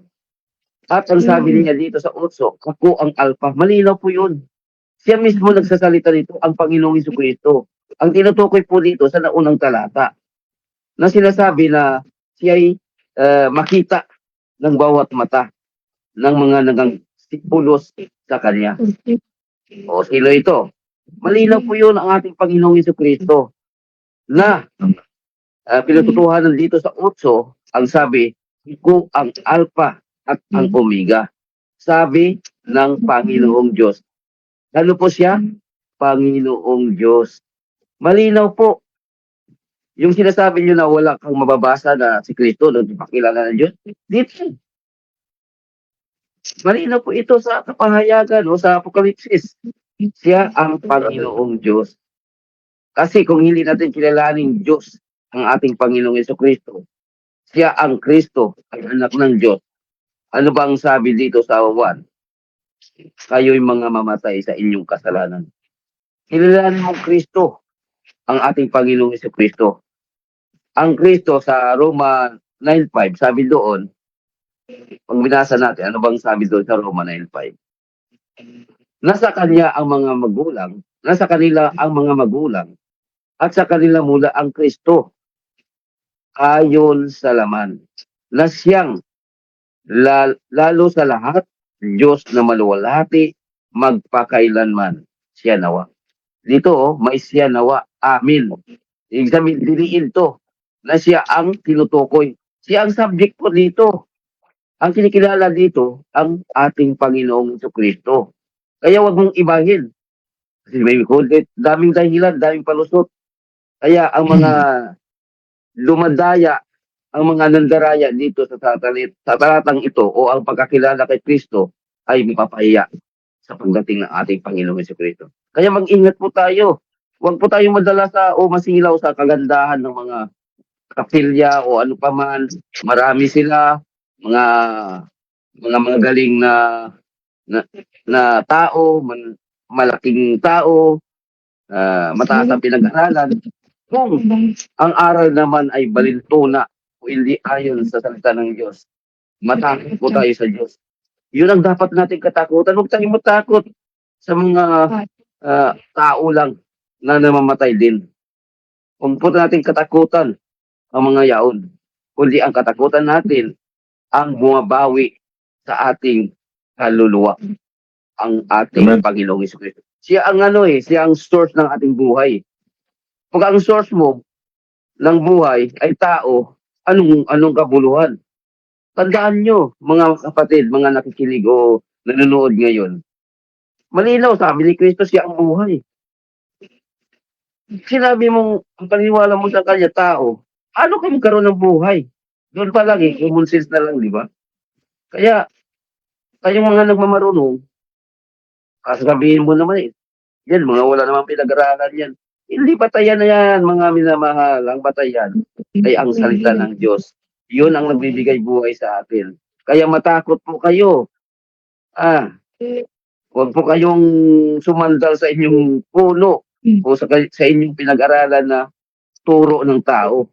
Matakot tayo sa salita ng Diyos at lalo na sa ating Panginoong Jesucristo. God bless po sa ating lahat. Yun po ang mga karagdagan. Brother Lauro, kung may karagdagan ka pa habang wala pa si Brother Eric, magdagat po natin.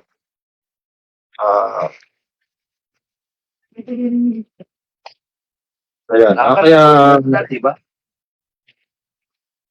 kasi pag mabasa na tao, yan, pinapaniwalaan. Pero pag mabasa si Kristo ay Diyos, ayaw nila paniwalaan. Yun po ay karumal-dumal po yon ayon sa Biblia. No, kasi marami tayong mababasa.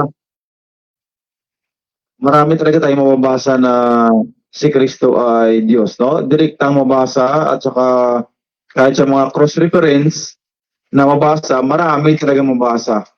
No, yun nga lang, no, pag nabasa na si Kristo ay tao, yun, pinapaniwalaan at nilalagyan pa ng dugtong na tao lamang, no, quote-unquote na sinasabi. Pero hindi mo yan mabasa na tao lamang, no? Tao. Kasi yun nga, no, dahil siya ipinako sa cross na siyang naging pangpalubag loob dun sa ating mga kasalanan. Ayan, no? Kaya yun ang mga dapat, no? Kaya mga tao na naniwala na si Kristo ay tao lamang, yun nga sabi nyo, Brad, no, na mga duwag yun, no, ayon sa Biblia. Na hindi mo kayang panindigan ang itong mga dapat nating maalaman. No, na dapat nating maalaman ito.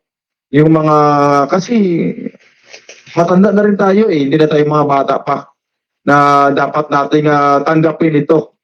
No, at sampalatayanan ang ating mga nababasa. Kung sinampalatayanan mo nga na si Kristo ay tao, dapat nung mabasa mo rin na si Kristo ay Diyos, dapat sampalatayanan mo rin yun. No, dapat pariyo. Para yun ang gusto ng Panginoon na dapat mong maalaman habang tayo mga buhay pa at habang tayo may pagkataon pa upang ating maalaman ang mga bagay na ito. No? Kaya God bless po sa inyong lahat. Po, tama po yun. Kasi ang iba, maraming pagkakilala kay Kristo kasi ang iba naman, maliit na Diyos. Di ba? Ang iba naman, propeta lang. Sa mga, di ba, sa mga Islam, ganun eh. Sa ano naman, sa taxi, maliit na Diyos yata sa kanila, di ba? At, at sa iba, ano lang, propeta. Kaya napakalungkot na ganun ang pagkakilala sa ating Panginoong Jesucristo. Malinaw nga po sa ating nabasa kanina, kapatid, Brother Lauro, na ang salita na ang tinutukoy, ang Panginoong Jesucristo, ang berbo, ay kasama ng Diyos. Hindi pwede paghiwalayin yun. Ama, anak. Sa mababasa po natin yan sa unang Juan, sa marami pang talata na sila'y iisa. Dapat ang pupuri sa ama, dapat mapupuri sa anak. Kung paano pinupuri ang ama, gayon ang anak. Di ba, kapatid, sa unang Juan yata yun, na dapat hindi pinaghihiwalay yun. Ay, hindi. Ang Diyos natin ay ama lang. Ang, ang kanyang anak, hindi yan Diyos. No? Napaka babaw na unawa yun sa panalakasulatan. At yan ay napakalungkot na matanggap ng tao. At sa ikaiya din yan sa pagdating ng araw. Sabi ng Panginoon, ang ano ba sabi dito? Dito, sagali lang. May ibabasahin kasi ako dito eh. Wala pa si Brother Eric, ano? Ang sabi dito, brother, dito sa Ate Cristo, di ba? Sabi dito ng Panginoon, sabi dito, ang sinumang tumatanggi sa anak ay hindi sumasakanya ang ama. At ang napapayag sa anak ay sumasakanya naman ang ama. Ang sabi dito, kung ipinipahig natin ang anak, automatic kasama na ang ama. Pero, ang tumatanggi sa anak, pati ang ama wala sa kanya eh. Automatic rin yun eh. Oh, para maging katanggap-tanggap tayo sa Diyos, ano ba ang sabi ng ama? Siya ang aking anak, siya ang aking kinalugdan. Di ba? Pakinggan ninyo ang kanyang sinasabi. Kasi doon naluluwalhati ang ama eh. Paano ba maluluwalhati ang ama? Paano mo ba kilalanin ang ama na dakila Diyos? Sa pamagitan ng kanyang anak.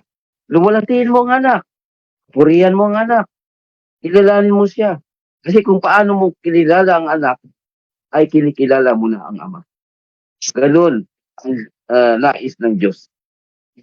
Kasi kapag ating sasabihin kahit ang ama natin o ang Diyos natin ay ang ama, tapos hindi natin kilala ang anak, magiging wala pong kabuluhan yun. Gaya ng mga Hudyo, di ba? Nakipagtalo pa sa Panginoong Jesucristo. Hindi, ang ama namin ay, ang Diyos namin ay ang ama. Ano ba sabi ng Panginoong Jesucristo doon? Eh, kung Diyos niyo ay ang ama, dapat kilala niyo ako. Yun ang napakalinaw. Ang Hudyo po, ano yun, biyasa po sa kasulatan yun. Biyasa po yun sa pagkakilala sa Diyos. Pero sa panahon ng Panginoong Jesucristo, hindi nila nakilala dahil sila'y hindi nakinig sa ating Panginoong Jesucristo. Yun ang maging kalalabasan ng tao. Kapag hindi ka nakikinig sa salita ng Panginoong Jesucristo, magkakamali ka talaga, maging sa aral. Kaya, ngayon, lumalago ang may mga maling aral. Pero may katapusan po yun. Huwag tayong umasa sa mga ganong bagay. Kasi, kung totoong sa Diyos sila, dapat ang daladala nila, katotohanan na sa salita ng Diyos.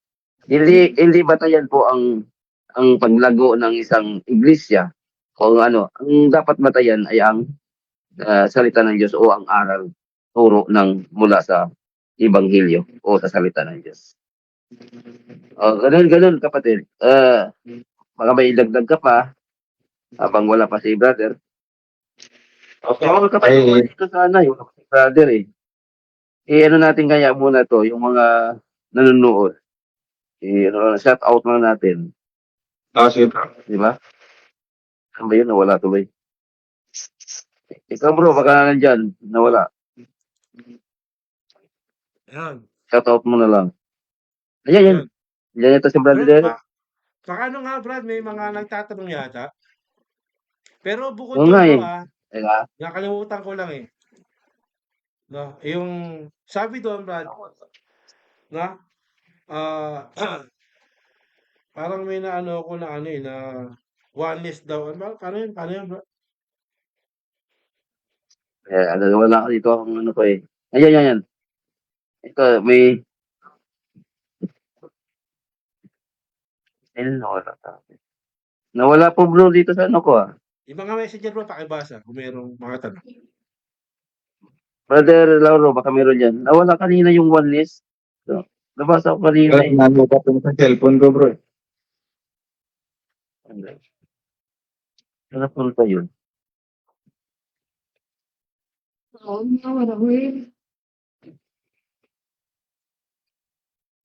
Nagtatanong kanina parang nagtatanong bro na ano, one list ba kayo?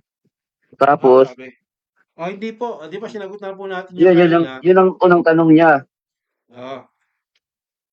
Tapos, Tapos, sabi mo, iba rin ang nagtanong sunod eh. Parang, wala dito ba't ganun? Nawala sa comment ko ah.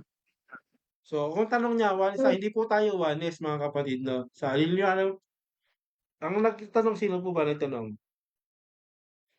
Elias po ba? So hindi po tayo oneness. Maliwanag po yung ating pahayag, nagkakaisa o isa sila, co-equal sila sa pagka-Diyos. Iba yung anak, iba yung ama, iba yung Espiritu Santo. So co-equal po sila sa pagka-Diyos. So hindi po tayo oneness na. So sa pagiging Godhead po ang tinutukoy po namin yon. Naniniwala po kami na Diyos po sila. No? Iisang Diyos. Pakibasa nga Brother Lauro yung binanggit ninyo na sa 8, alamin po natin kasi sabi nila oneness daw yun eh. At yung sa 8 ng Korinto, kapatid 8, ano may gis po? Pakibasa nga po. Habang Corinthians, hinahanap yung mga tanong, Brother Romeo. 1 Corinthians chapter 10, verse 8 po, 8 sa binasa nyo kanina.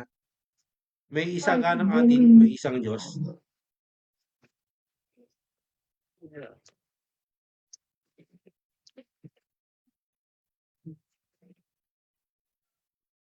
yan, yan. Yan.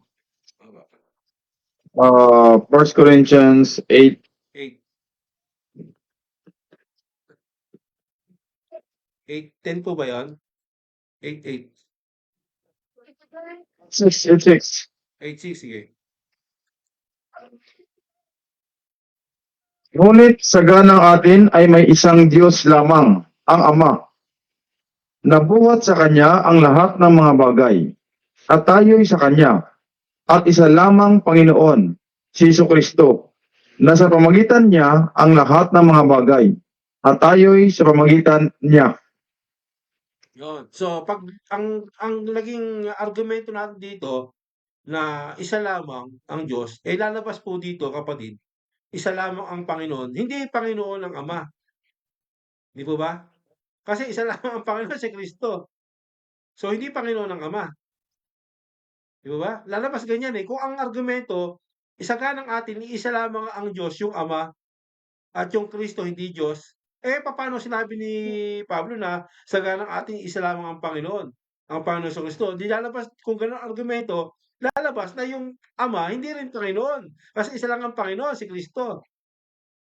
Pero binanggit malinaw na Panginoon at Panginoong Diyos. Di ba?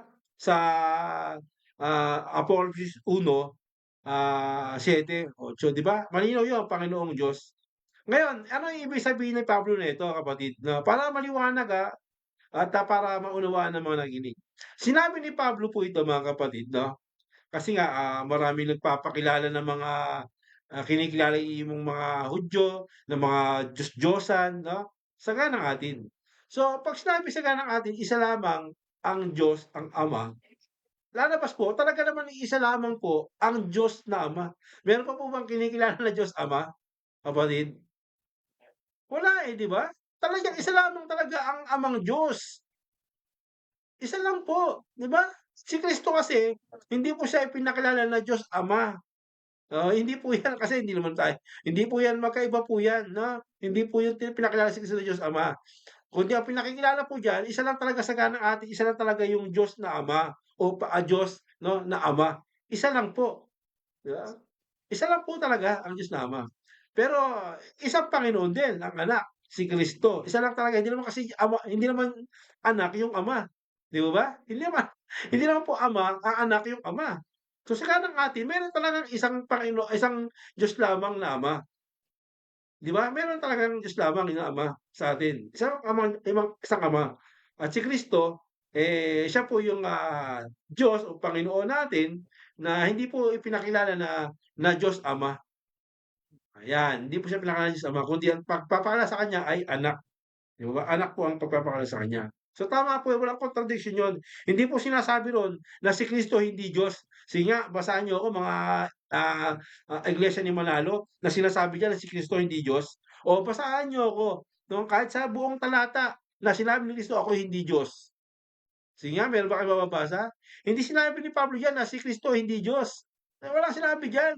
Kundi pinakikilala niya lang diyan na talagang merong isang Panginoon, isang Diyos na Ama, yung Ama. Isang Diyos lang na Ama yun, mga kapatid. So, meron po bang mga tanong, Brother Romeo?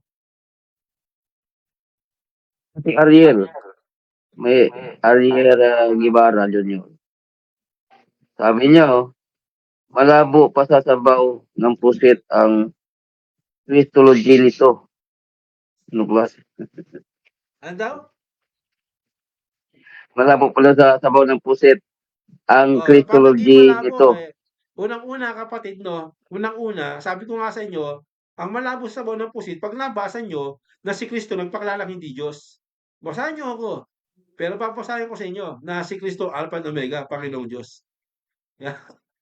Binasa ko na sa inyo 'yan.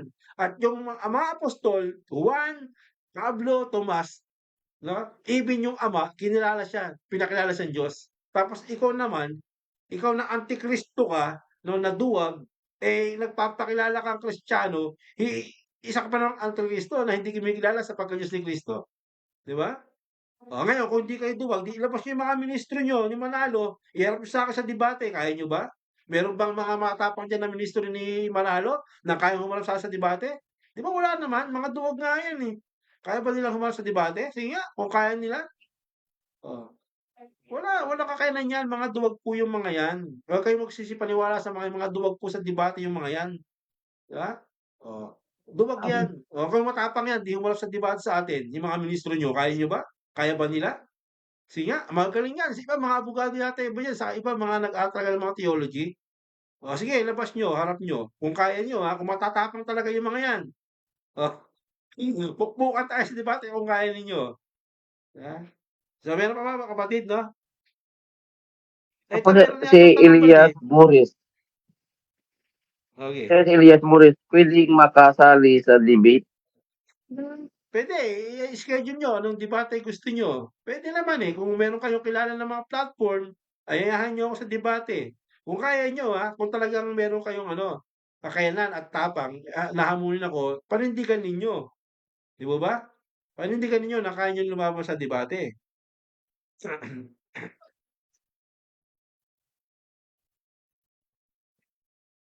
'Yan, minsan nga napunta ako kapatid na Lauro 'no, sa tinatawag nila meron kasi silang yung The Revealers, yung iglesia ni Manalo 'to, andun yan pagtutulong-tulungan ka. Napunta ako dun, pagtutulong-tulungan ka, hinamon na ng debate. Sila-sila, sama-sama sila. Sabi ko, kung gusto niyo, sa ibang platform tayo, gusto niyo humarap talaga ng debate. Isa-isa lang ang laban kasi 'pag marami, 'pag magulo. Pero kung gusto niyo, dalawa puwede sa kanila, ako mag-isa. 'Di ba? Kung kaya nilang humarap, sa ibang platform, dalawa sila, ako mag-isa. Kung kaya lang nila. Yung mga ministro nga nila takot sa debate, Ayaw humarap ng debate, 'di ba? Yan ang problema ninyo. So, paano niyo mapapatunayan ngayon na si Kristo hindi Diyos? Isang tanong ko nga sa inyo, saan ba sinabi ni Kristo na siya ay hindi Diyos? Pakilala niyo, sabihin niyo, talata, basahin niyo. Saan? Wala kayong mapapakilala, wala kayong mapapatunayan, wala kayong mababasa na sinabi ni Kristo, sinabi ng mga apostol na si Kristo ay hindi Diyos. Sige, basahin ninyo, meron po ba? Meron po ba may sinabi po ba ng mga apostol? Si Pablo, sinabi ba si Kristo ay hindi Diyos? Si Juan, nagsabi ba na si Kristo ay hindi Diyos? Si Pedro nagsabi ba sa kanyang sulat na si Kristo ay hindi Diyos? O ibang mga apostol, nagsabi ba na si Kristo ay hindi Diyos? Wala. Wala, di ba? Zero. Itlog, wala. Pakilala Brother Lauro, eh, wala eh. Wala mapapatunayan 'tong mga 'to talaga.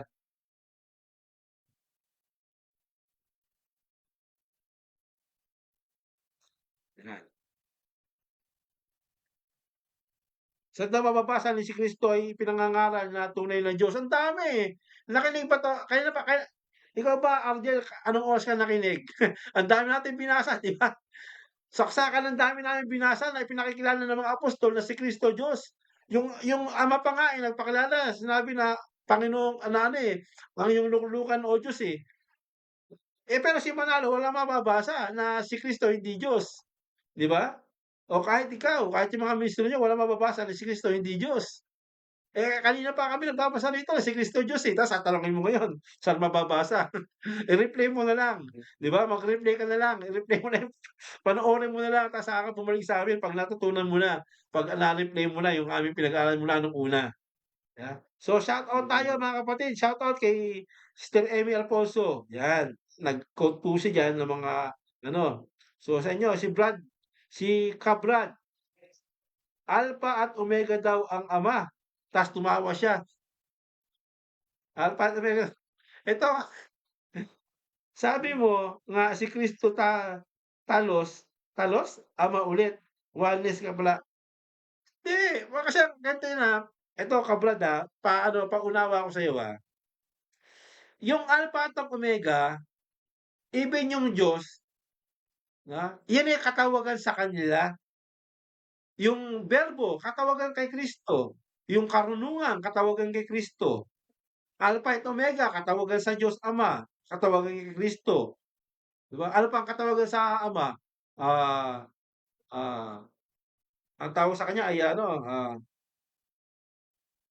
ito, YHWH Rafa, di ba?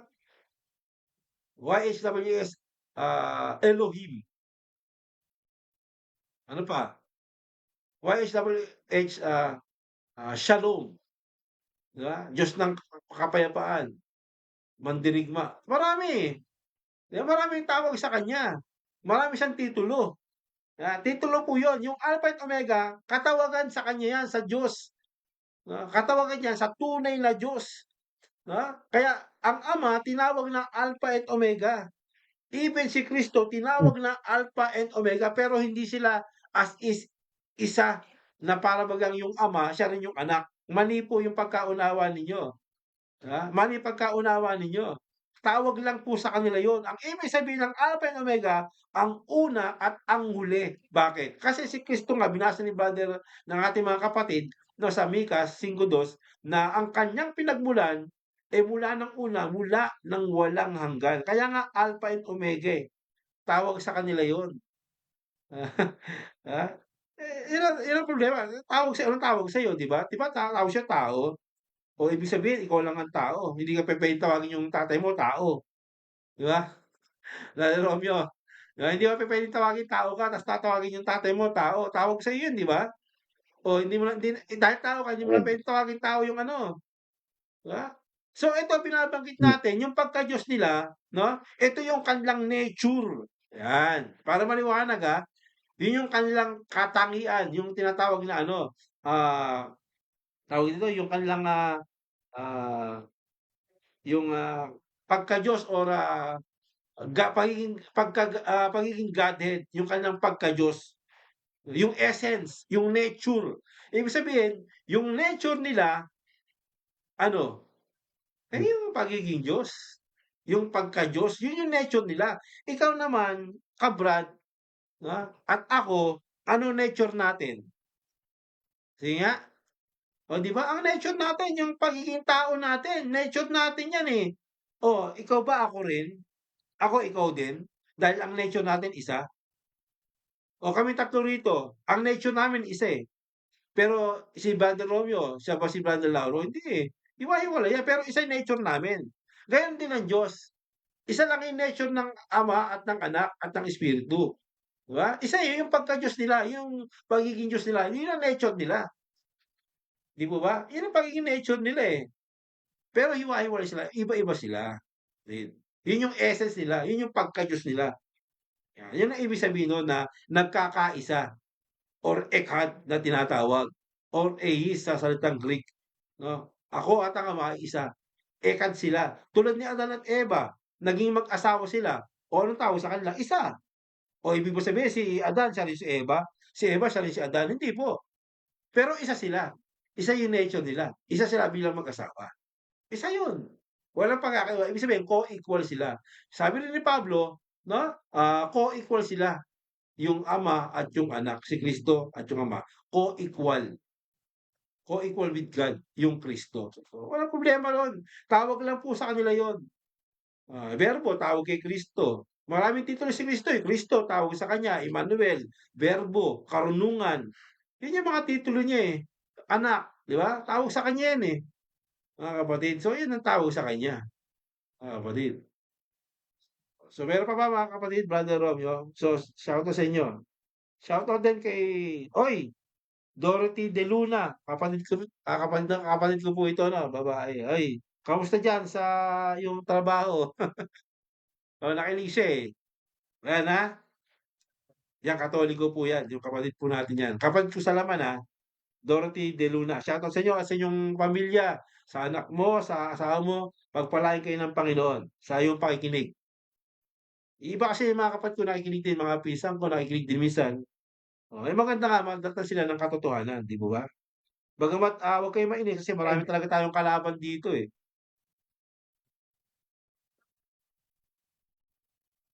Meron pa po ba brother ano? Oy, shoutout Eldrina Sumawang, Elias Bores, kaya Kaso tinitawag si Ariel Guevara, opo, ano sabi? naghahanap lang itong presidensiya eh. Ano sabi? Mali-mali daw ang mali-mali inaaral Hindi, ng mga paano pastor na ito. paano Kasi mapatunayan kontra sa maling-mali, kanilang eh? aral eh. Paanong mali dun? Sabihin mo kung anong mali. 'Di ba, eh, akala niya oneness Kaya nga po, tayo, eh, nilinaw natin, hindi kami oneness, 'di ba? Anong ano dun? So 'yan 'no, sa mga nakinig, medyo maraming nanonood sa atin. Salamat at sana dire-diretso 'to at tuloy po natin 'to ang ganda po. Ngayon medyo palalimin natin sa susunod na pagkakataon. Alamin natin 'no, yung ekad, yung yakid, 'no, yung salumang tipan na sinasabi po dun na walang ibang Diyos liban sa akin, sabi ng Ama. Tignan natin 'no, ano yung aral dun mga kapatid, na ano yung, essence dun, ano yung, Godhead dun, ano yung tinutukoy dun mga kapatid 'no, sa mga laban sa pagka-Diyos ni Kristo. Sa lumang tipan pupuntahan po natin 'yan sa susunod na pagkakataon, pagtitipon, maaaring bukas. Alamin natin yung kahulugan nun 'no. Gamit po tayo ng mga lengguwahe or, Greek, Hebrew at tingnan natin yung mga ano, yung mga kahulugan nito na para maunawaan po ninyo ng malinaw. Pati yung binanggit po natin na na mga salita or mga, tinatawag po natin na ano yung kahulugan tawag dito, yung grammar nun, ano yung, tawag dito, yung salitang yon na ginagamit na vocative, na 'di ba, ano po ba yun? Ano ibig sabihin nun? Bagamat pinaliwanag natin kanina, 'di ba, ang ibig sabihin ng vocative, 'di ba? Napaliwanag na po natin 'yan na tinutukoy po dun sa "o", 'di ba? Ibig sabihin, ibig sabihin yung ano, yung, expression, in-express dun. 'Di ba? So, yun pa lang napatunayan po natin sa Biblia at sa mga ibang salin na mga para mapatunayan kung anong kahulugan. Pupunta tayo sa Lumang Tipan, no, dun medyo nagkakagulo ron, eh. Talagang ang Ama lang umiiral dun, si Kristo wala dun, yung Anak wala ron. Tandaan po natin, yung Kristo pinangalanan po yun sa hula, sa pamamagitan ng luha, kaya hula, 'no? Kaya dumating yung Kristo. Titulo niya yun, 'no? Titulo lang po niya yun, ang ibig sabihin ng Kristo sa wikang, Hebrew ay Messiah o Mesias, English Messiah, 'di ba? Sa Mesias 'yon. No, 'yun ang ibig sabihin sa wikang Hebrew, Mesias. Ano ibig sabihin ng Mesias? Anointed one o ang pinahiran. 'Yan ang ibig sabihin po niyan, pinahiran. So, alamin natin 'yun 'no, yung tatawagan sa kanya, kailan dumating yung hulang 'yun, sa kanino nagmula yung hulang 'yun. Ayan, alamin po natin 'yan. Iba ba 'yan sa pagka-Diyos ni Kristo ng pag-iral 'no? Alamin po natin 'yan sa susunod na bukas. Bantayan ninyo 'yan sa mga nakikinig, sa mga laban sa atin 'no. Yan, balik po kayo bukas para matuto po kayo, ng pag-aaral mga kapatid. Nandiyan po ating mga kapatid bilang, sa pansamantalang, pagpapaalam at, konting, pagpapatibay at mensahe. Brother Romeo? Po, salamat sa Diyos sa magandang pag-aaral na ito, sa salita na inihayag ngayon sa araw na ito. Nawa maraming nabigyan ng pagpapala buhat sa Diyos, lalo na sa mga kumukontra dahil laban sa aral nila, nanggagalaiti o tinamaan po yata. Huwag po kayong masaktan kasi masakit talaga ang katotohanan. Dapat natin tanggapin dahil ito ang magbibigay buhay sa atin. Yes. Pagpalain po tayo ng Diyos sa ating pagkukumpaba na tanggapin ang salitang katotohanan. God bless po sa ating lahat. Okay po. Siguro napagkamalan tayong oneness kanina kasi ano ako nang nabasa kanina sa John 8:16, no? Pero kahit na binasa ko ito, hindi pa rin ano ito hindi pa rin pa sa oneness ito kasi hindi ako nag-iisa. So hindi naman to kasi kaya siguro napagkamalan tayong oneness kanina kasi na ano to ano ako nang nabasa ko. At saka sa John 8:16, 29 yan. O hindi pa para sa oneness ito kasi meron talagang Ama, meron talagang Anak, at meron Espiritu Santo. Kaya medyo naano ako na nabasa ko kanina. Pero patungkol dito sa ating pag-aaral, na tayo magpatuloy sa pakikinig ng ang tugon ng Biblia, no? Kaya kasi yun nga ang sabi ni brother, no, na masakit talaga tanggapin ang katotohanan. Kaya tayo magpatuloy na kung talagang ikaw ay pinili din ng Panginoon na nandito ka para magsubaybay, no? Nandito ka para ikay makinig, no? Kaya yan ang pasalamatan mo sa Panginoon na kahit masakit man o ano man, yan ay ating tanggapin kasi yan ang salita ng Panginoon, no? Kaya God bless po sa inyong lahat. Laura Mendoza. Yun 'no, Brother Lauro ano. So, ang payo lang natin sa mga 'to kasi baka huli lang nakinig, napagkamalan tayo ng ganyan. Nung binasa ni kapatid na ako at ang Ama isa, siguro reviewin nila 'no, reviewin lang nila mula una 'no, ano ibig sabihin ng ako at ang Ama ay isa. Nandun naman yan, pinaliwanag naman natin 'di mo ba? 'Di ba? At inilagay nga natin yung sa Juan 15 na sinabi nun, "Ama, ano, luwalhatiin mo yung anak." O nung wala pang sanlibutan, wala pang paglikha, nagpapaluwalhati na siya, 'di ba? "Luwalhatiin mo ang anak." Ano, tulad ng pagluwalhati mo sa'kin ng una. Sabihin magkasama sila, nag-uusap nga, 'di ba? Niluwalhati tapos magsabi mo siya rin yun, yung ama, siya rin yung anak. Hindi. Hindi mag-isa mag-iisa rin yun.